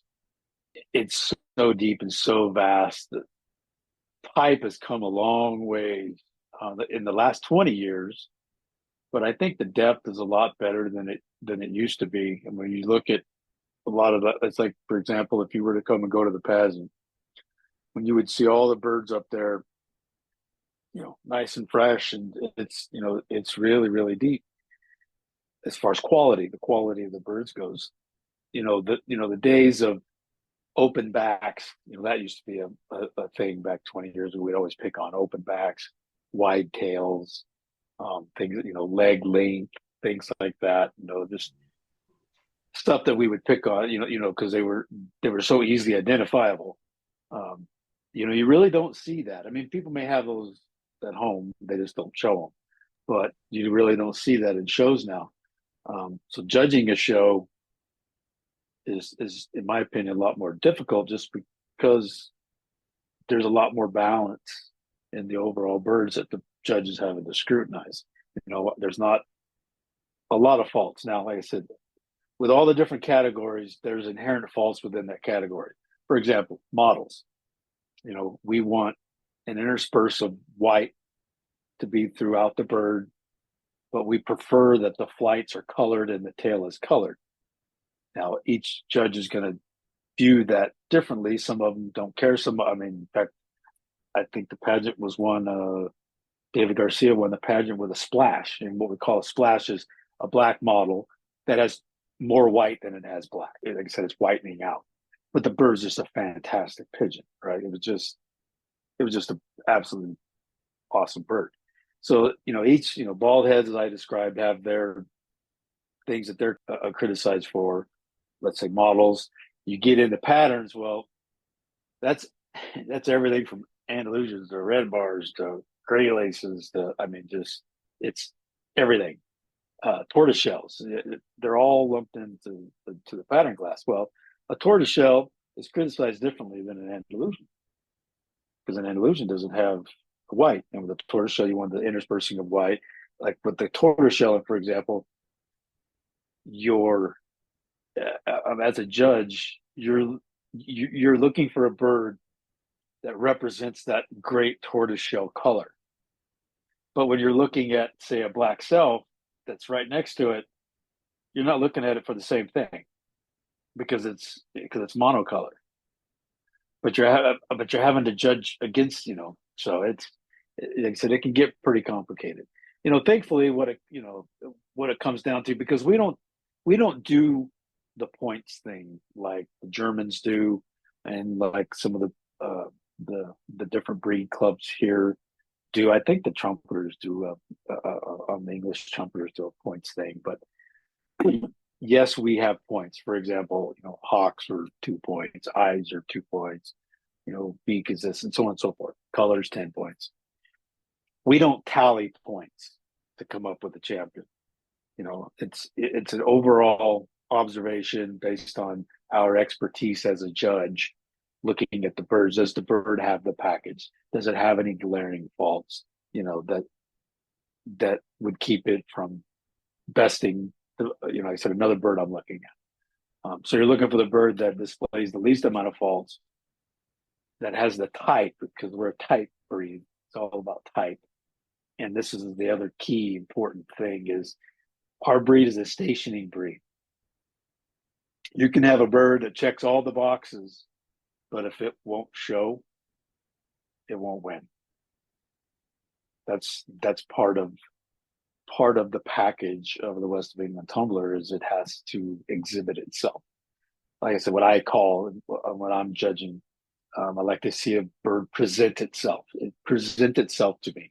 Tell me that it wants me to pick it, because that's a component of our breed. I could take a deeper dive, but to me, that's a component of character of the bird. There's definitely a standard for the breed, but the way you guys are judging, like you're saying, so type obviously weighs a lot. Station, the bird presenting itself. Yeah, can you go into depth on that a little bit for the judging side of it? Well, type is paramount. You're always good. As a judge, you're always looking for the bird that closely resembles the standard. I'm sure you've seen the outline of our standard. Right. Yeah. And the bird that closely, puzzle piece fits right into that. You're never going to have exactly that, but you're looking for the bird that best represents the physical standard for type. And then you start, dissecting the color and condition and markings. If it's, mark bird, how the bird feels in the hand, the body, obviously don't want to pick a really light bird. Being a muffs breed, it's important that the muffs aren't broken, because that's part of condition. Obviously you're looking for, the typical bug holes and everything else, but a muff breed of an active breed. And what I mean by active is a lot of muff breeds are stationary breeds, like say an English trumper, for example. It sits there like a duck. It doesn't really move. Whereas West, being a still kind of a flying breed, they're an active bird, so they tend to break their muffs. So part of the conditioning, being an exhibitor, part of the condition. Actually, I was just out today, and I told myself it's not time yet because it takes 4 weeks. Well, let me back that up. It takes 4 weeks for them to grow their muff feathers in, and we don't pull them all. Basically, they have so many, you pull every other one, because actually by now most of them are broken anyways. They're from breeding or whatever. They're all busted up, and they typically molt those last. If you let them do it on their own, it's like literally some of the last feathers that they molt. So that interferes with the show season. For us, the first show is the Great Western in Watsonville, and that's in October. And then obviously we're off the races after that. So if the birds aren't molting or are waning in their molt, it takes 4 weeks for them to molt those feathers in.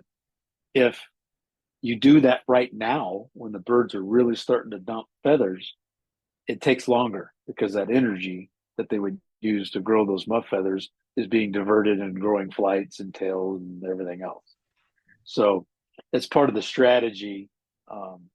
Like I go through all of my old birds when I break them up, those particularly the ones that I know they're show birds, just like I do with my rollers, I pull the last 2 flights. Just do it now, because they're, as soon as you break them up, they're going to start dumping feathers and start molting. So I pull those last 2 flights. Same with the young birds. Last month, I go through and all the ones that I've bred that are like, okay, I think you're still here and you might be something I'll be interested in October. Pull the last 2 flights and get them going. So, like I said, that as an exhibitor, those are just some of the strategies that you do to bring birds that are in the best feather condition, and molting it is a condition.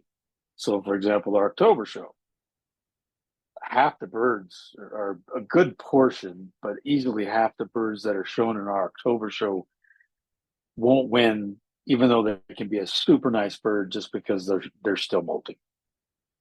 By the time we get, say, to the pageant or to like the Salt Lake premiere, most of the birds are pretty much done by then.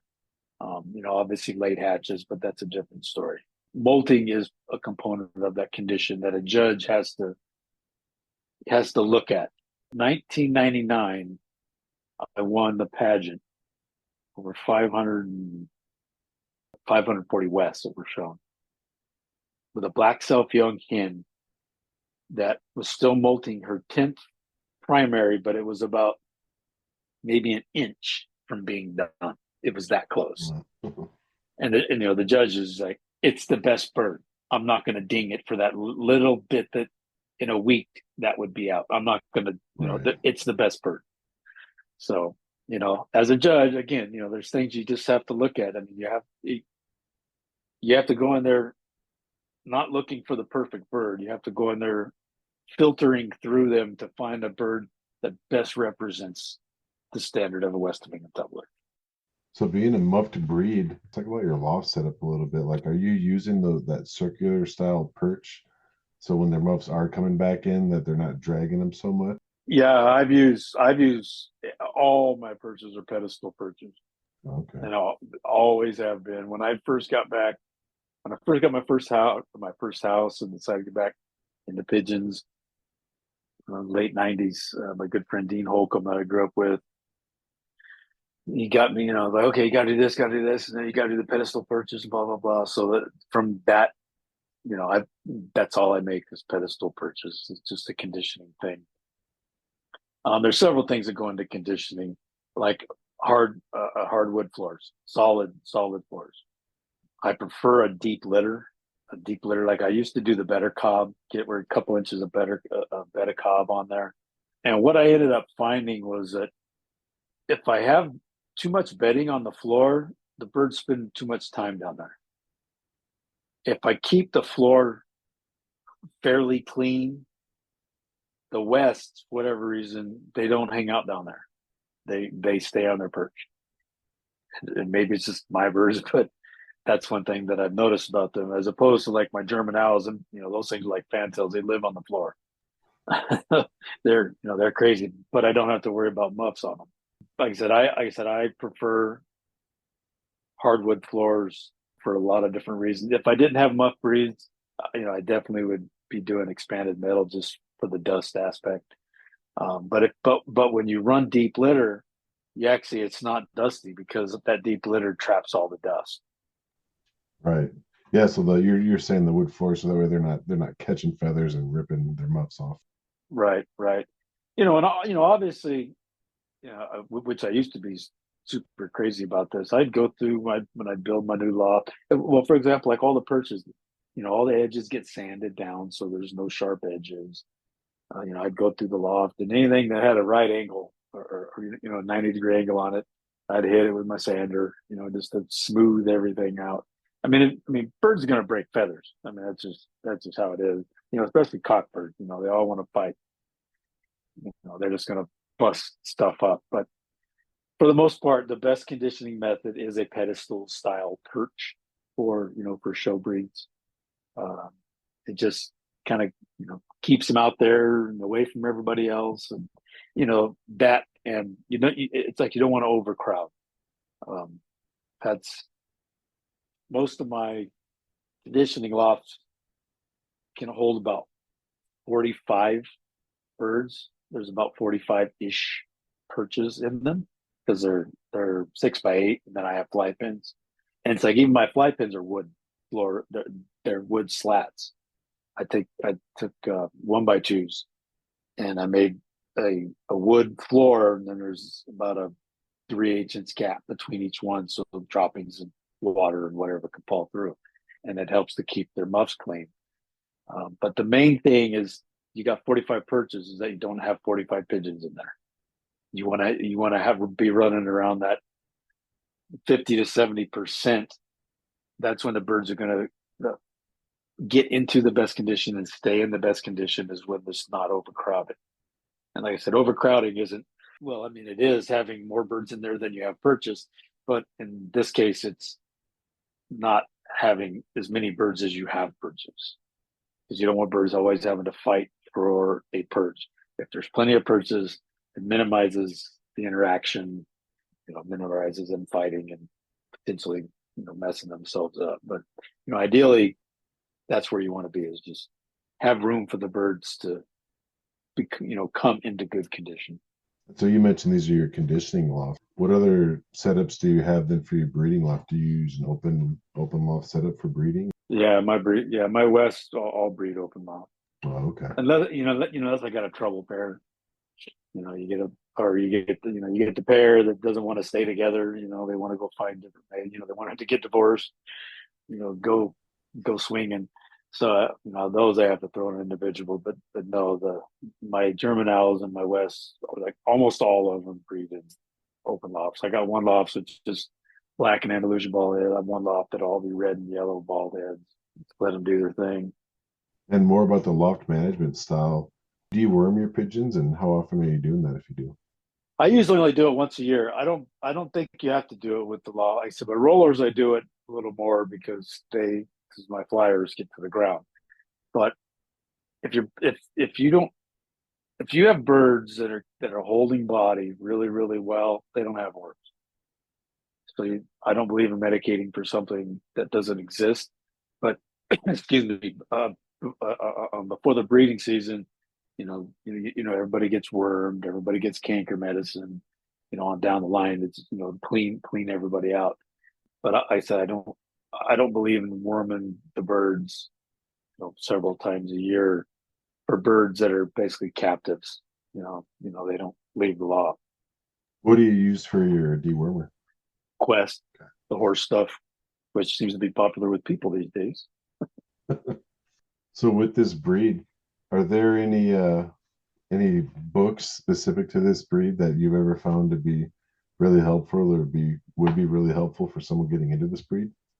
Well, Chuck Zeller wrote a real good one. He wrote probably the most prominent and the most recent one.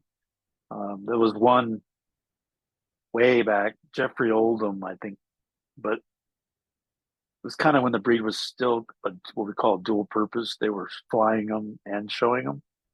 Just got to remember the West African Tundra started as a flying breed, so it didn't kind of really become an exclusive show breed 80s into the 90s. Wow, they've only been showed since then. Okay. Oh no, they've been showed since the 50s. Oh, Like I okay. said, they were like a dual purpose breed. I mean, if you look at the birds that from even the 70s compared to now, it's way different pigeon. The ones up to, I mean, even in the 80s, they look like the flying birds that were first brought over here in the 30s. Like I said, the two books I can think of are obviously Chuck Zeller's, but those are helpful. It's more of a history thing. I don't know how much would be helpful from a overall broad perspective of selecting birds. We always tell people if you're interested in this breed, get with breeders who show and come to the shows. I mean, it sounds like that breed gets represented at a lot of the shows. I mean, it's good, healthy competition with that breed.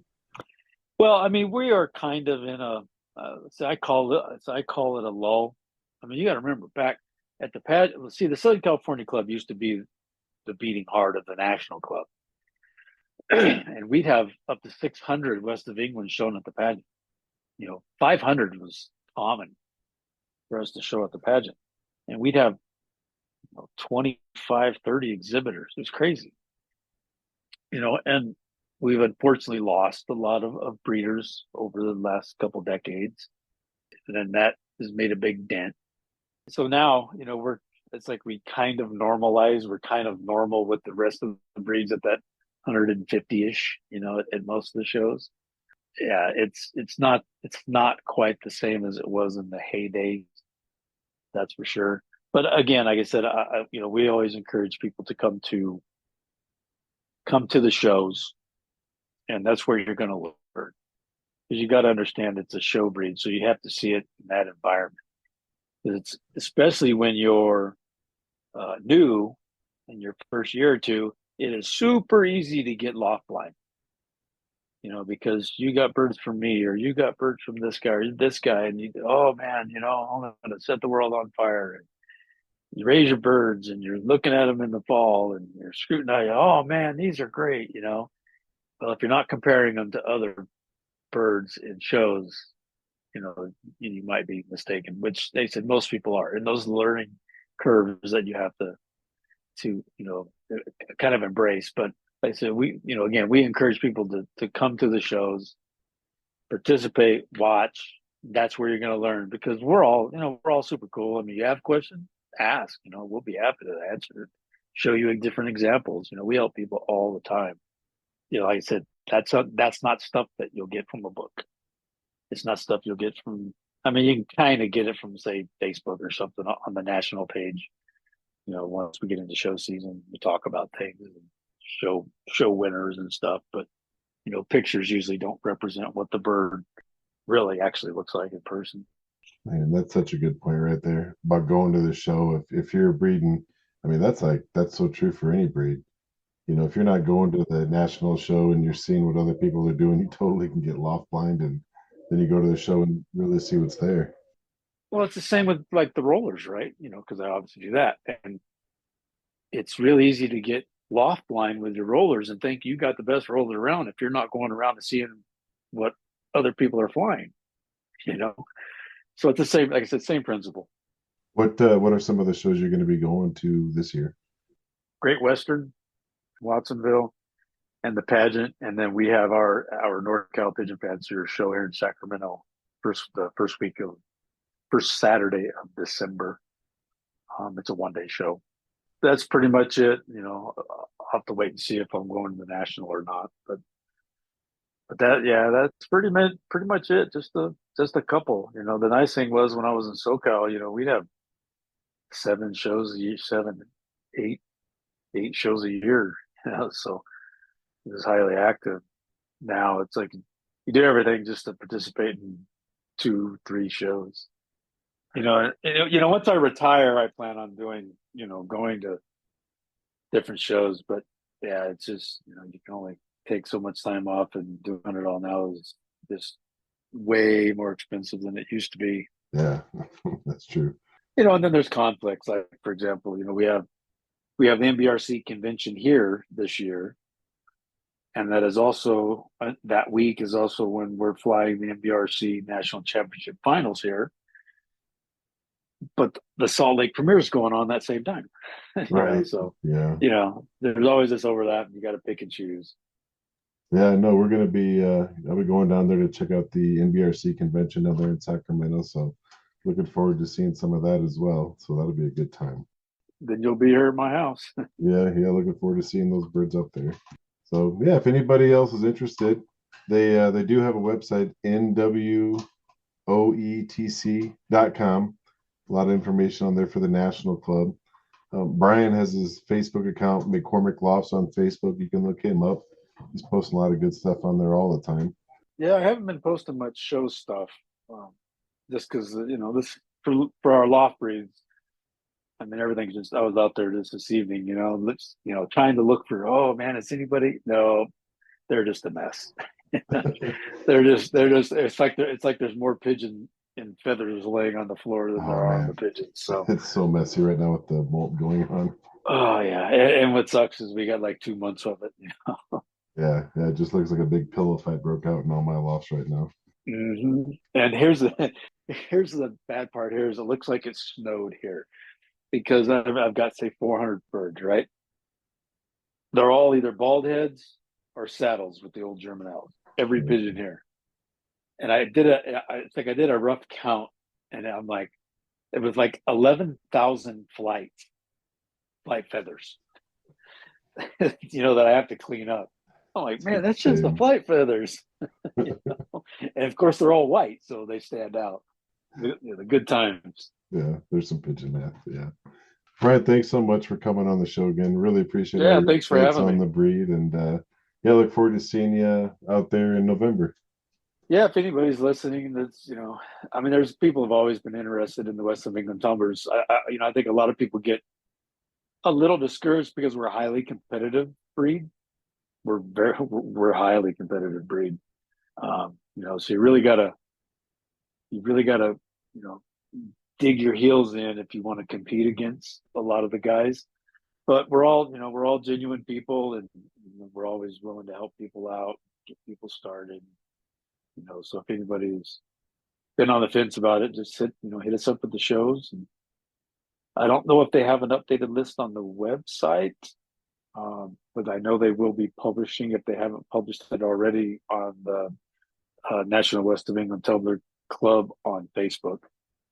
Yeah, nothing beats just talking to somebody at the pigeon show. I mean, that's it right there. You can get all the info you need, and that's where you're both most likely going to be going home with some birds. Right. That too. Awesome. Thank you, Brian. Yeah, no problem. Thanks for having me on. Thank you for listening to another ad-free, listener-requested episode of the All About Pigeons podcast. If you like the show and want to help us keep it going, as well as supporting our other pigeon promotional work, head over to our website at PigeonPod, that's pigeonpod.com, and make a donation. We are a non-profit public charity, so once you've made your donation, you'll receive an email with a tax-deductible receipt. If you can't donate today, please help us out by leaving us a 5-star review wherever you listen. Any episode requests, upcoming pigeon shows, competition results, or you just want to send a shout out for a club or a friend to be read on air, just email it over to staff@pigeonpod.com. And make sure to check out the one-of-a-kind pigeon t-shirts, hats, and other swag at our website, pigeonpod.com. Thanks again for listening, and remember, together the hobby thrives. Support each other and enjoy your pigeons. This episode of the All About Pigeons podcast is brought to you by the Rare Breeds Pigeon Club, an international organization dedicated to preserving and promoting the world's rarest pigeon breed. The RBPC works to protect genetic diversity, support fanciers around the globe, and keep these unique breeds from fading into history. You can learn more about their mission, explore their full rare breed list, or become a member by visiting rarepigeons.net. Check them out and help support the future of rare pigeons worldwide. Welcome to the All About Pigeons podcast, brought to you by the All About Pigeons nonprofit organization, which is dedicated to promoting education and promotion of the pigeon hobby. Every week, a listener requests to drive our conversations about all things pigeons. Join me, Philip Fry, as we learn and share stories about these incredible birds and this ancient hobby. Today, we're going to be talking all about the breed Damascenes. We have Caden Jessing with us. He's a member of the NPA, member of the Rare Breeds Club. He's also the district director of the Lahore Club, and he also has a master breeder of the Damascenes through the Rare Breeds Club, and that's what we're going to be talking about today. So, Caden, thanks so much for coming on and talking with us. Yeah, absolutely. Thanks for having me. How did you get started with this breed, and how long have you been breeding Damascenes for?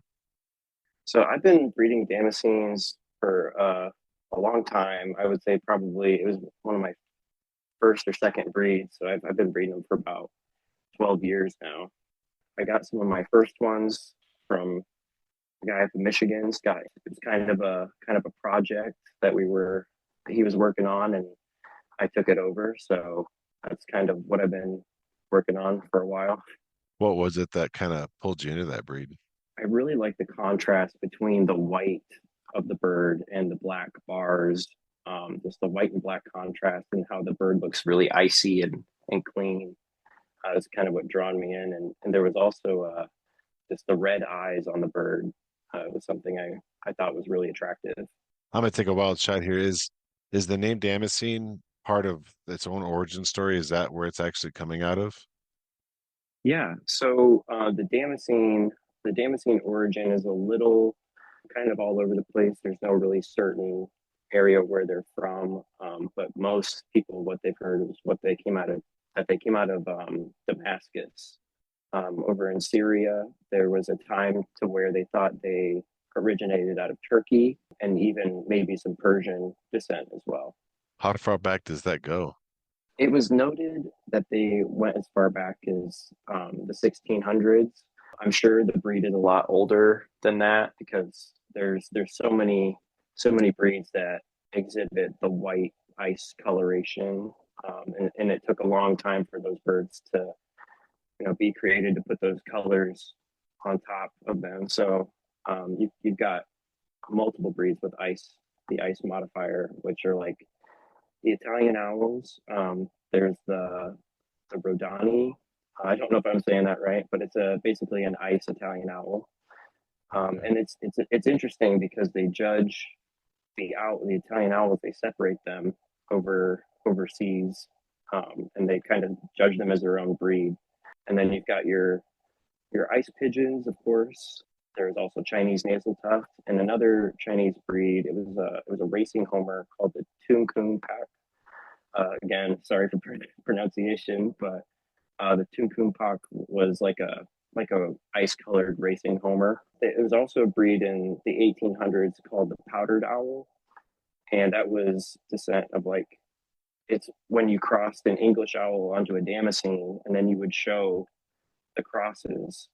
So you had to have a Damascene and an English owl to produce these powdered owls. And I think it's like having like a het ice. So it was only one dose of the gene instead of two, like the Damascenes have. So I thought that was really interesting. So it's always been used as like a way to move colors around, and it's always been more of a show bird in that way. Yeah, I would say. I mean, it definitely was turned into a show bird. I think the original birds themselves in Damascus were more flying birds. They were flown in big flocks, and they still are today. I know a lot of people that still have the original Damascenes, which overseas, so they called them the Boos in the Middle East, Booz. Then they went up into Europe, and Europe kind of did their own thing with them, kind of refined them, made them a little bigger heads, made them more of a show breed, I would say. Then eventually we got them. Unfortunately, I couldn't find a year as to when they got here, but that's kind of what I dug up on the history. people still do fly some of their damascenes around here in the United States. The flying birds are smaller and they've got more of a flat head, almost kind of resembling the booze had kind of a plateau kind of head on them. And the English birds had more of a rounded head. And I would say the Americans have a rounded head as well. It says in the standard to have a slight flatness to the top, but not a completely flat head. It is considered a rare breed, correct? Yep, this is considered a rare breed. They're not as prevalent as some of the other birds. They're making a slow comeback, I think, to the area. Is it more like here in the States that it's more rare? Like you said that there are other places in the Middle East that people are actually flying these. Is that a more popular breed over there? Yeah, I would say they have more the booze and damascenes over there. We do have some people that have imported birds. I know there was a guy down south who imported some birds out of Holland. Those were the European type. There was a guy in California who imported some booze out of Syria. I know some people kind of keep the booze type. People who like to fly them usually keep the booze or the flying types. And I know for a while they were showing booze. So what's their temperament like being like still pretty close to the flying type? Are they pretty wily? I would say that they're a pretty docile pigeon. They're not as flighty as some of the other, I would say, like color breeds. When you get into your starlings and Swabians, archangels, those are pretty wild birds, I would say. But the damascenes are they're a little more docile. They're not gonna freak out when you're walking into the loft or anything like that. But yeah, I think, I mean, I've worked with mine for a while, so they're more accustomed to me coming in and out of the loft. And what does your loft setup look like with these damascenes in there? So with the damascenes, I have them outside in a more of a racer type coop, so that they can go outside. It's got wings on both sides of the building, so that they can go outside and get some sunlight. And I found that that's really important for the damascenes. I used to keep them in a more enclosed part of a barn, and they didn't have outside access. And I was noticing that the sears around the eye were kind of pale or tan. I was talking to some breeders that have had some damascenes, and they said that their birds did a lot better when they were outside and having access to the sun, because it darkened up the sears around their eyes. So I Oh, moved them wow. outside and put them in that new loft. So now they got access to the sun, and it darkened up their eye sears a lot. Of course, it's something you can breed for to have a little more sear or a little darker, but I mean, it was night and day once I moved them outside. Wow, that's really interesting. I haven't heard that before. I have heard compared to like for breeding, right, to get certain vitamins from the sun and stuff like that, that your birds would do better if they're in a Mm-hmm. loft that has an aviary getting sunlight and stuff. But that's really interesting with the ice here though. Yeah, yep, Oh, absolutely. That was my damascenes have been outside ever since I kind of figured that out. So what's your climate like as far as hots and colds go? I'm in Ohio, so it's fairly hot in the summertime and it gets pretty cold in the wintertime. So in the winter, I do move my birds into a different loft. They still have outside access, but once it gets really cold, I start shutting the window so that they can't get outside into their fly pen, just because it's so cold. And if I'm trying to hatch out, young ones, trying to get an early start on my breeding season, then I got to keep it a certain temperature in the loft so the eggs aren't freezing on me. What kind of floor are you using in that racing style loft that you have them in? The floor is just wood. I do scatter some substrate on there sometimes, but honestly, I find it a lot better just to go in and scrape the poop and stuff off the shelves and the floor, and it just creates less work that I have to do. And I find that the floor gets pretty gross if you keep different substrates in it. So most of the time it's bare. I think for breeding season I'll take some straw around there and put it on the bottom just because they love to build their nests with it. But that's all the really substrate I use. And what about some of your loft management? So you're not flying these birds, right? They're just in that loft area.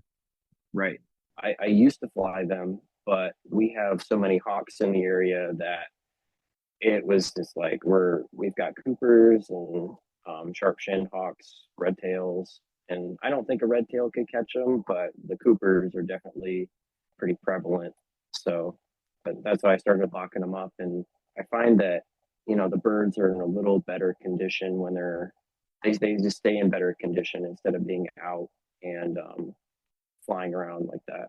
I know some breeders say that when they fly their birds, their eyes get to be a little more red due to the blood vessels in the eyes.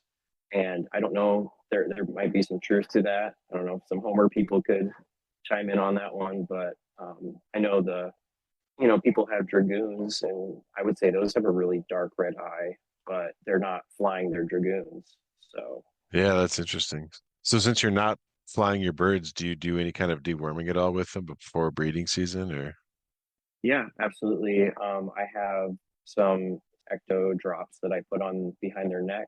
So I just do 2 drops behind the neck on the skin, and then there's also a ecto endo pill that I could give them internally. So I just pop them a pill, and that way I know that the bird got their treatment. I found that it is a lot better to personally pick up your bird, put the pill, give them the pill personally because you know that you gave them the pill. Whereas if you're trying to treat a whole loft or put something in the water for treatment, it's kind of like maybe the birds drank it, maybe the birds didn't that day, or Yeah.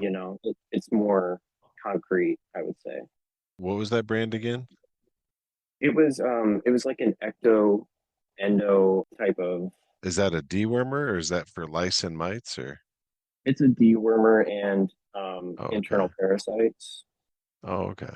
And you do show your birds too. So are you vaccinating for anything in particular? Yep, I vaccinate for PMV.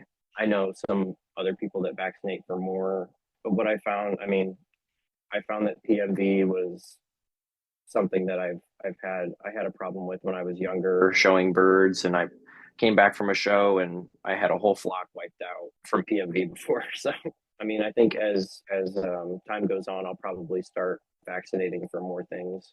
When you're breeding your birds and you're going for colors and markings, you're probably at a pretty early stage able to tell if a bird's going to have good colors and good markings. Do you have separate areas that you put them in, maybe to give them more space for conditioning before a show? And can you walk us through a little bit of that? Yeah, so with the Damascenes, it's a little tricky because I would say they're kind of like archangels, not quite extreme, but when you raise archangels, the first you hatch them out, and as they're growing, they don't look like they don't molt right away into that beautiful coloration. The black wings and the gold or the bronze. It's more of like a mixture of the color, and then they kind of once they go through that molt, then they kind of come into their true color. So it's hard to cull the offspring early on because they're going to have to go through that molt so that you can see the coloration of the feathers. I've had the babies hatch out where they're kind of dark, and I'm like, oh, that's kind of weird. They're darker in the chest or darker in the back, and it just by the end of the year, I don't have any dark birds in the loft, so I'm assuming it's just kind of a stage that they have to go through, and I have to wait till fall to really see what I'm going to keep or get rid of. So you got to go through at least one molt then before you even can tell. Yeah. Interesting. Yep. I've had birds that have some like white, almost finch markings on their flight feathers. And then once they go through a molt and they get a little older, then those go away. And if they stay in the bird, then that's a bird that I would call because I want nice black primary feathers. What else will change like on their second or even third molt? Will they continue to change in colors or? I would say the birds tend to get lighter as they age.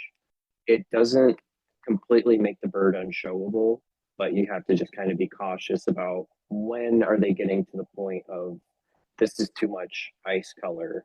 I need to, kind of go back and reconsider some of my breedings. I would say right now it's not an issue for me, but it's something I'm keeping in the back of my head just to make sure that it's not getting out of hand. Because I do want to be able to show older birds. What are the colors and patterns that come in this breed? So right now, the only accepted color is ice, and that would be the ice modifier on top of a blue base, and they come in bar and check. Those are the only two accepted colors. The check was just recently added, and I think in the 2023 revision of the standard. So that was new. There's not a standard picture for the check pattern, but there is a standard picture for the bar pattern. And as far as color goes, there are other colors that are in the breed. There are ash red based birds, and I've also seen blue based birds with indigo on them as well. I know there are some other modifications out there. I've seen them in like cream bar, and I've seen crested varieties, but right now the only ones accepted are the blue bar, blue check. Wow. So you haven't seen ones with crest, huh? Yeah, I've seen pictures of them in the Middle East. I've never seen one in the States, but yeah, I have seen pictures of crested ones, peak crested, and almost a shell crest on one. Can you give us a breakdown of the how the points are judged on this bird? Yeah, absolutely. So the most points would go towards the head and gullet. So you want that nice rounded head with that slight flat top to it.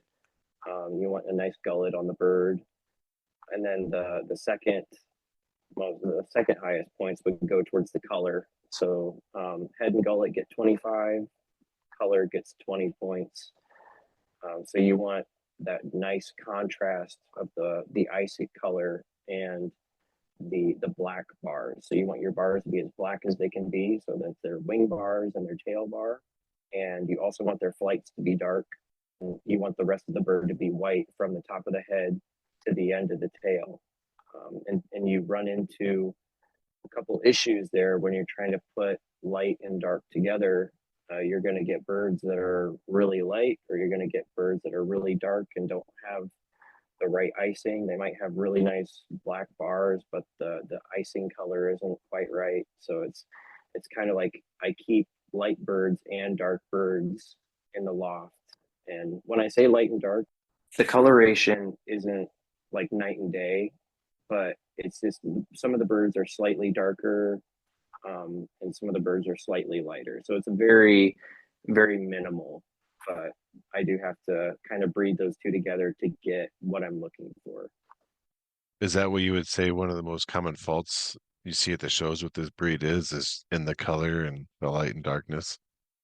I would say so. A lot of birds will have a blue tail where the rump starts. It would be like night and day, ice towards the front, and then blue tail, like you would see on a blue bar. So I've seen birds like that before. I think we're making some progress as far as how the blue has kind of gotten out of the birds, but every once in a while you'll get a blue tail that pops up, and that would be a call for me.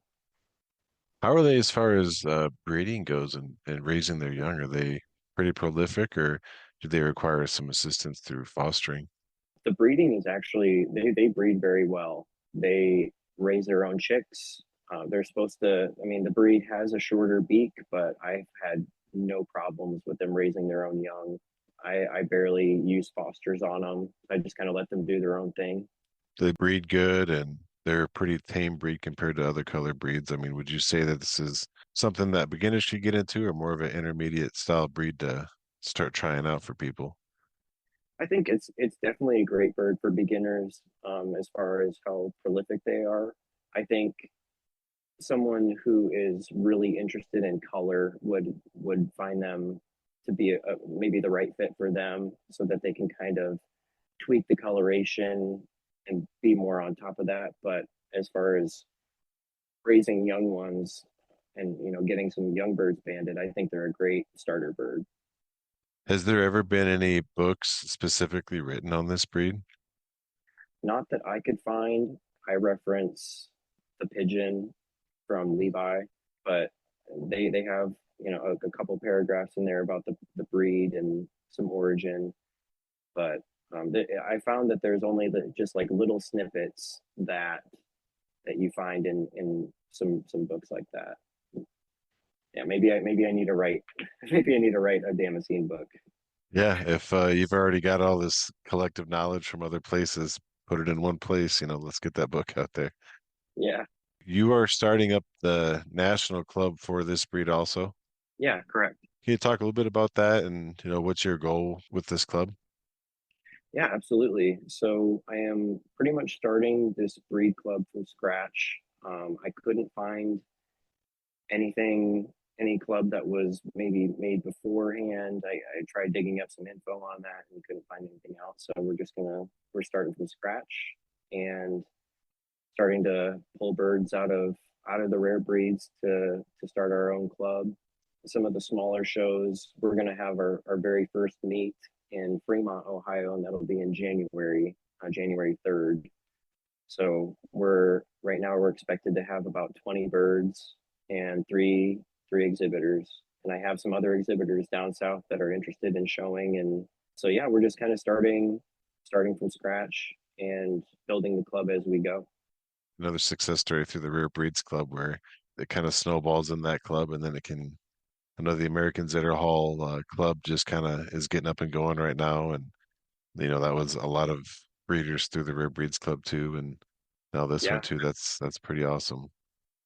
I would say, yeah, as I'm a certified rare breeds judge, and I love the rare breeds. It's a very difficult club to judge in because you're comparing apples to oranges, and you only have a couple birds to look at, of each breed. And there's a lot of clubs that were formed due to leaving the rare breeds. I mean, like the classic club, they pulled out dragoons and English carriers, scandaroons, barbs, and things like that. And the zitter halls, of course.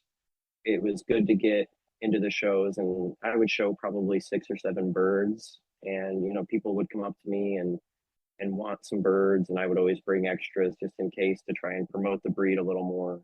I just found out that was a good way to get exhibitors interested, was just to not maybe take them to the sale section because people are just going to buy the birds because they like them or they want to fly them or something. And I'm like, well, these are show damascenes and these are to be shown.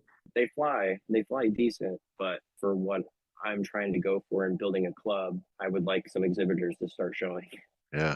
So if someone's interested in breeding these and joining the national club, how would they go about doing that? You can definitely contact me. I'm on Facebook at Caden Jessing. Reach out to my email as well. I can get you started in the Damascenes, and we can go from there. Yeah, I'll definitely put a link to your contact info at the bottom of this episode. So if anybody is interested, it's a beautiful bird and the colors are really striking as well. So I think, like Yeah, you said, that's a good point. If someone's really interested in the color side of it, this would be a really fun breed to get into for sure. yeah, absolutely. And if you're interested in more of the flying type, or there's a lot of different types of Damascenes. I raise the American Damascenes, but there are different kind of categories of the Damascenes.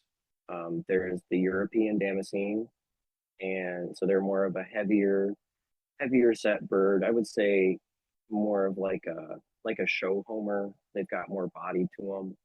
And then there's the Americans, which I raised. They're a little more slender. You also have a flying type, which would be like the booze, and the booze originated out of Damascus, Syria. Like I stated before, they've got more of a flat head. They're more of a flying type bird. I do have contacts that have those other breeds as well. As a club right now, we're accepting any kind of Damascene. So if you have European Damascenes or the flying type or booze, we would be more than happy to accommodate those birds into our new club as well. We're just kind of taking it step by step and seeing where it takes us. Thanks so much for coming on. And if anybody's interested, check the links down at the bottom, and he'll get you set up. It's been a real pleasure learning about this breed, Caden. Thank you. Yeah, no, thank you for giving pigeons a platform and really diving into each breed and the flying birds as well, the rollers and homers. It's been an honor listening to you guys talk about it, and I'm happy to be here. This episode of the All About Pigeons podcast is brought to you by the Rare Breeds Pigeon Club, an international organization dedicated to preserving and promoting the world's rarest pigeon breed. The RBPC works to protect genetic diversity, support fanciers around the globe, and keep these unique breeds from fading into history. You can learn more about their mission, explore their full rare breed list, or become a member by visiting rarepigeons.net. Check them out and help support the future of rare pigeons worldwide.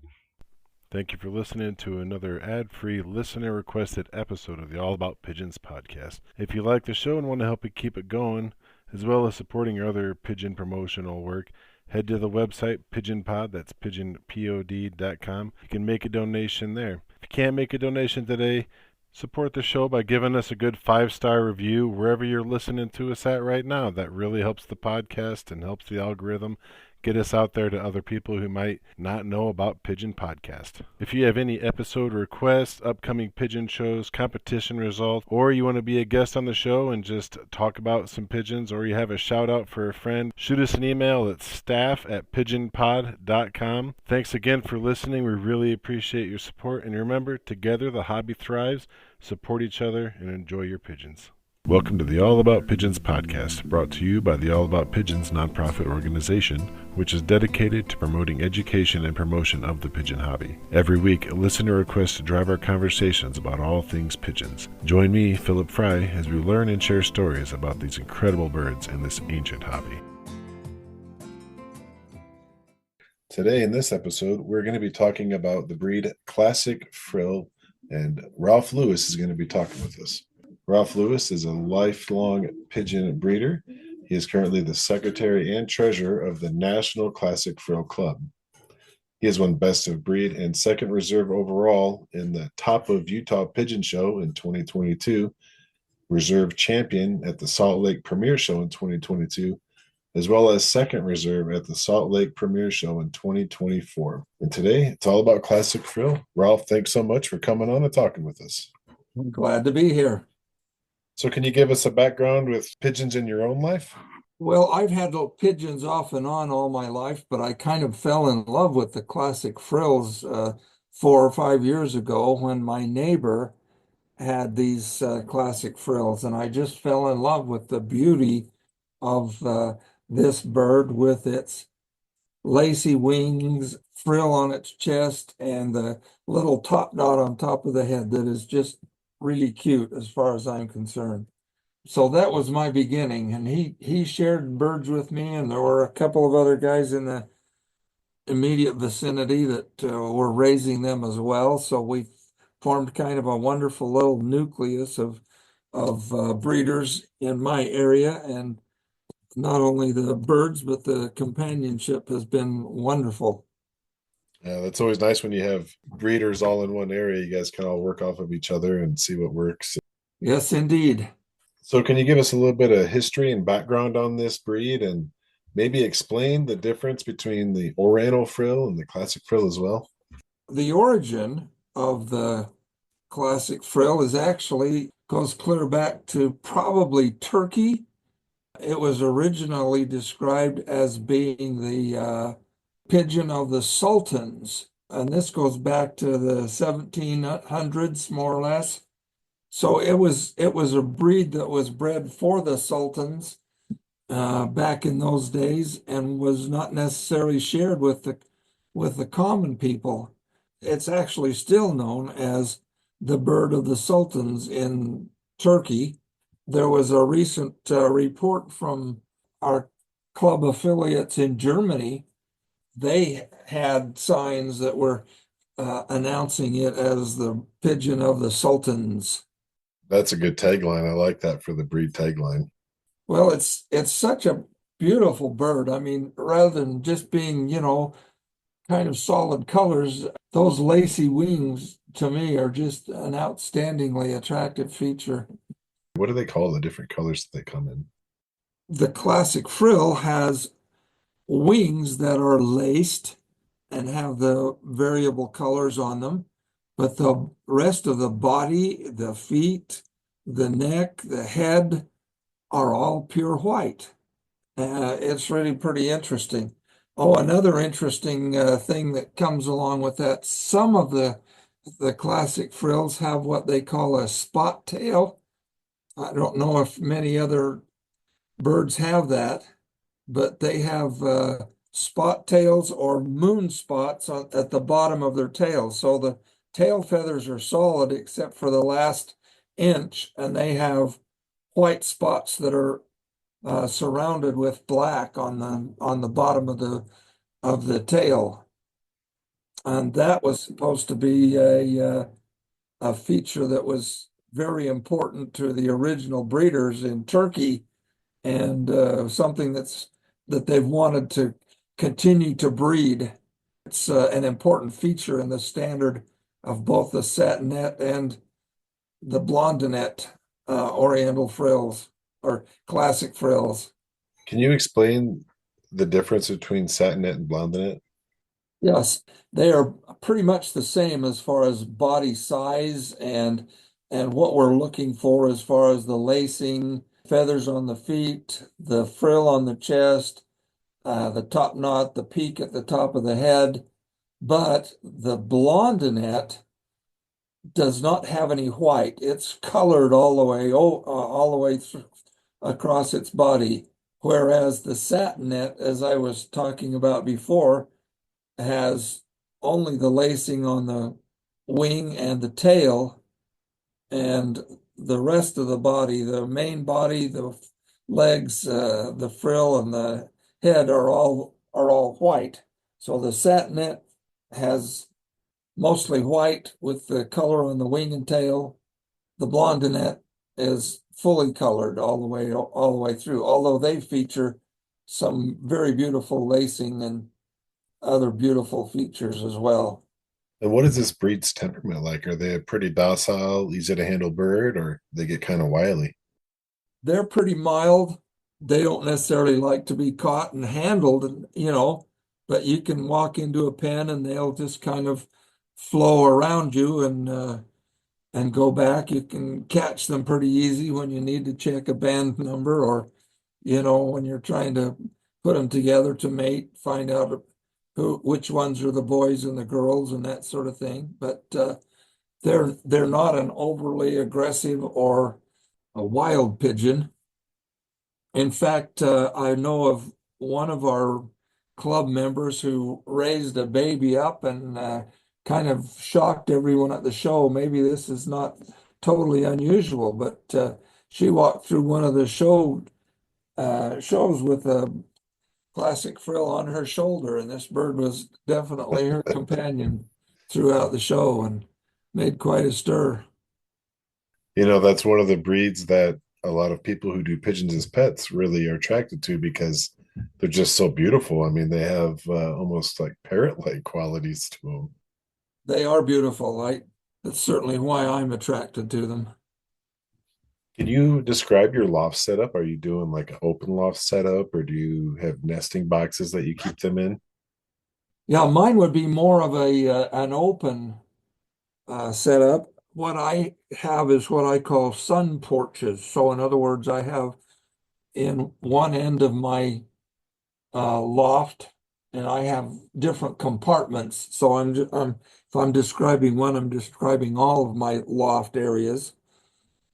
So I have nesting boxes for, two, three, four pair, something like that in one end. And then the other, I have just perch setups where they can set. And I guess I like to have the little bit larger area like that so they can fly back and forth. I've noticed some that I have tried to put into a breeding box situation. They will once in a while just sit there and flap their wings to try and get some exercise. So I think they're missing not having that open area to fly back and forth. And then on either a side or another end, I have what I call a sun porch, so they can get out and actually get right in the sun and sun themselves. And that's where I will put the bathing trays every week or so and allow them to take a bath. Is that an open area or like an aviary? Well, it's more or less an aviary, but it's just a wired knockout section, I guess, part of them, part of the loft itself. The sun porch would only be 2 feet deep, front to back, and 4 to 6 feet long, depending on which of my lofts there that happens to be in. And it's all wired off. Yeah, it's wired off. That sun porch has 1 inch hardware cloth on the bottom of it, so everything can drop through. There's a lot of air that comes through. The walls are made with 1/4 inch hardware cloth, and I have a 1x6 perch the length of the thing, so several birds can get up there and sun, or they can be down on the lower part and sun and be out in the fresh air and that sort of thing. And it kind of keeps the interior dust down too, so that the pigeon dust doesn't get oppressive in there. What's the size of your nest boxes? I followed an example of one of my friends. So each nest box is actually a 2 compartment nest that's roughly 30 inches across, a foot deep, and a foot tall. Each pair has a perch that runs the 30-inch length of it, and then there's a divider between the two that comes out to that perch. So the birds can walk around to the other half of their nest box. So when they get babies up and where they're squeaking around and that sort of thing, they want to lay some more eggs, they can go into that second compartment to lay the next set of eggs. And often the babies will go over and help them sit on the eggs. Oh, no kidding. Wow. They don't seem to abandon the other babies with that setup and pay more attention to the eggs. Oh, I'm sure they do, but the babies, will squeak enough, and they're just part of that. And I don't know. This breed is one that when they begin to fly and hit the floor, that's when you have to be a little bit careful. They leave the nest, they still can't really quite fly. So I always put a water container and a feed container right there on the floor. The older birds like to go down and feed at those places too, so it gives the younger birds the idea of how to feed and where to find feed and that sort of thing. Seems to work out pretty well for me. How is this breed when it comes to breeding and rearing young? Do you have to use fosters because of the short beak, or do they do a pretty good job of that? No, they do a pretty fair job. I guess as with all breeds, I've had some difficulties up till this point in my season because here in my area, we've had some cold flashes where it's gotten down below freezing. So even though I've had birds on eggs or young birds in a nest, unless I know about it in time and can put some heat in there, they don't make it through those cold snaps. But once it gets warmer like that, I'm sure it's the same as with all other breeds. Every once in a while, one of the two babies gets kind of excluded and they raise one and not the other. Often they'll raise two, sometimes they'll only raise one, or once in a while one of the eggs is either infertile or just doesn't hatch for some reason. And With them having a shorter beak, do you have to have any kind of special watering system to keep water from getting like in their face, or they find the way with the regular watering? they're really not a short-faced breed. They have beaks that are long enough that they are able to feed their young. And I have never noticed any kind of problem with their getting into the drinking water. I use gallon milk jugs that I've cut a 3-inch square bottom hole out of two sides, and so there's I don't know, 2.5 inches of water in the bottom of that gallon jug. They seem to go to and use it pretty regularly with no problem. So let's talk about prepping for a show. What are some of the steps that you take when it comes to prepping and conditioning this breed before showtime? I have acquired some of the show cages, so I like to use those show cages not only to select the ones that I'm going to take to the show, but to give them a chance to get used to being in the show cages and not be afraid of them. So I always even put, the feed and water out there so that they don't feel like they've been abandoned or whatever. I know some guys will actually play music or try to bring neighbors over to kind of just be more of a crowd, you might say, while they're in those breeding pens, so they get used to having noise and traffic pass by them and that sort of thing. So there's that aspect. Of course, you'll want to give them a bath 2 weeks in advance and then a week in advance to make sure that they're as clean as possible. And once in a while, a bird that still looks pretty good in other ways might have a stray feather or two, and everybody that I know will actually pull those feathers out a couple of weeks in advance and try to, get them more in line with the standard of perfection for the breed in advance of the show. What age do you start cage training them and putting them in those show cages? Boy, I've never worried about age. I just pick out because I kind of specialize in only 2 to 3 colors. There are a lot of colors, browns, silvers, reds, blues. I specialize in black, lace, and bluettes, which are a solid bar or a solid wing, solid blue wing with a couple of white bars on the wing. Those are my 2 favorite colors, and those are the ones I go for. So when I'm getting ready for a show, I will pick out my couple of best young hens, young cocks, old hens, old cocks. And so it's more,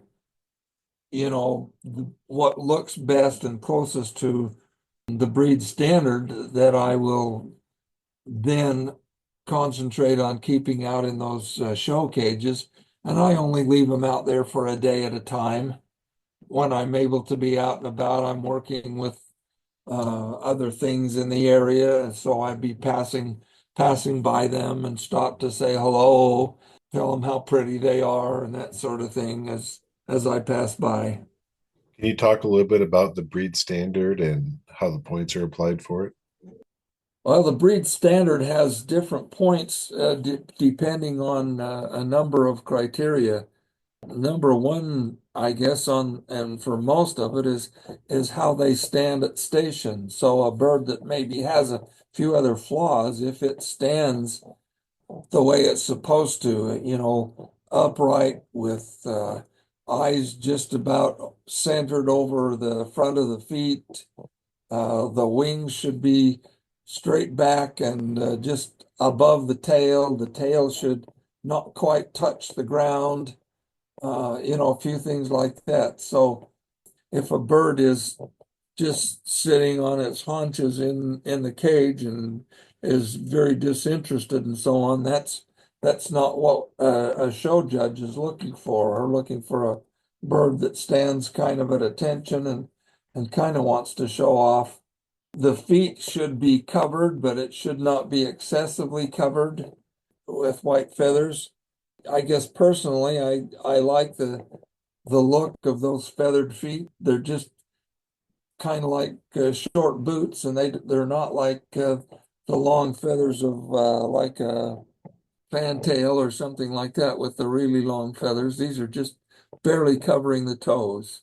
The frill on the chest needs to be centered and even both sides of center and maybe be about 2 inches long from top to bottom. The little frill on the top of the head should be visible from the front if you look at the bird straight on. Sometimes that frill drops a little bit too low in the back or that sort of thing. But those, I guess, things are less important than the way it stands and how close it comes to having the necessary things, the feathered feet, the frill on the chest, and the peak on the back of the head. So you're breeding for specific colors. Is there anything towards the standard that's more difficult with this breed, like you're saying, like the stance, or is there something, is it with the colors? Is it with the stance? Is it with the frill that is really being worked on with this breed? We normally, when we assess our birds and get ready for a show, we're looking at all aspects of the standard. And I tend to breed, once in a while, for example, in my bluettes, the ones with the solid blue wing with the white bars. Once in a while, those bars will have root beer color, or the bars won't be definite. They'll kind of wander all over the place. Those are birds that are less impressive than one of the birds that maybe would have the solid blue with those white bars being very distinct. The white bar should have a black line on the underneath part of it. So it's very, very well described. That bluette also has the spot tail feature. In other words, its tail feathers would be blue clear down to the last inch, and then each feather would have about I don't know, I'm going to call it a 3/8 to a half inch white spot on the bottom of each tail. Those feathers are very distinctive when they come off in the loft. They're a pretty feather to have that solid color and then that white spot at the end of them. That's really interesting about the what did you call it? It was a moon mark on the tail. Yeah, moon spot or they call it a moon spot or spot tail. Okay, is the moon spot or spot tail, is that a rare occurrence that appears in this breed, or is that something that you can purposely recreate?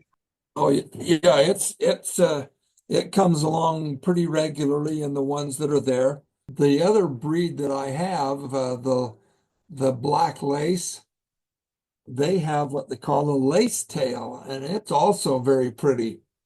The tail on the lace tail is laced all the way down.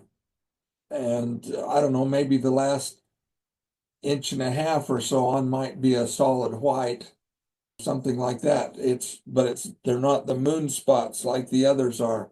So the lacing that has attracted me that's on the wings continues down the back of the body clear to the almost the end of the tail. So there are those two types that are common in both the satinets and the blondinets.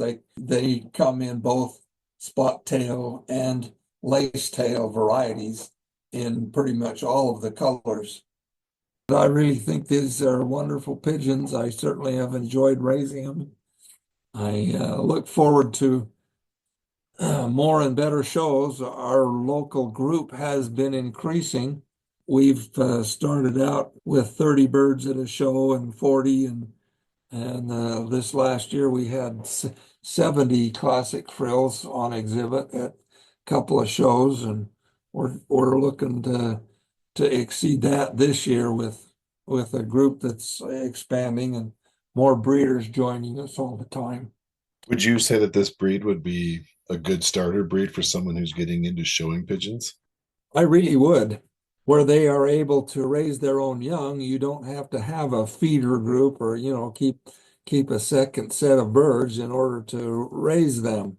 So not only the beauty, the mild-mannered temperament that they have, but the fact that they can raise their own young, I'll recommend them, I think, is a great bird for anyone who is starting out or would like to get into show pigeons.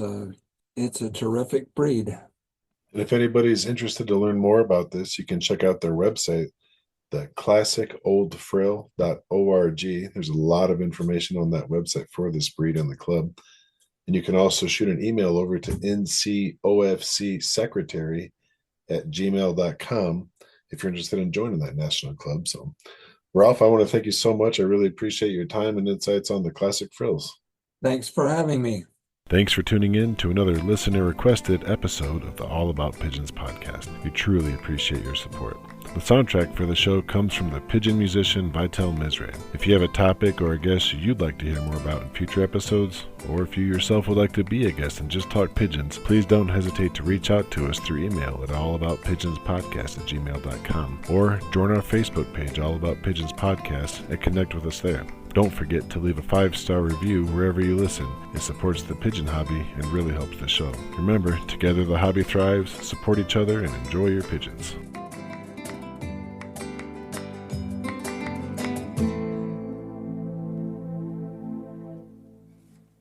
And that's another episode of the All About Pigeons podcast. Thanks for joining us today and for being a part of this incredible pigeon community. If you enjoyed this episode, please share it with a fellow pigeon fancier. Leave a comment, follow wherever you're listening. Every share helps introduce more people to the hobby that we all love. You can find our one-of-a-kind merchandise, support our nonprofit mission with a donation, and explore all the different resources we have available for you at pigeonpod.com. That's pigeonpod.com. Do you have a topic that you'd like us to cover? Do you have a guest that you want to have on the show? Maybe you yourself would like to come on and just talk pigeons with us. Go ahead and send us an email at staff@pigeonpod.com. Remember, every episode of the All About Pigeons podcast is listener requested and completely ad-free thanks to the support of this community. Thanks for listening. I'm your host, Philip Fry, and remember, together, the hobby thrives, support each other, and enjoy your pigeons.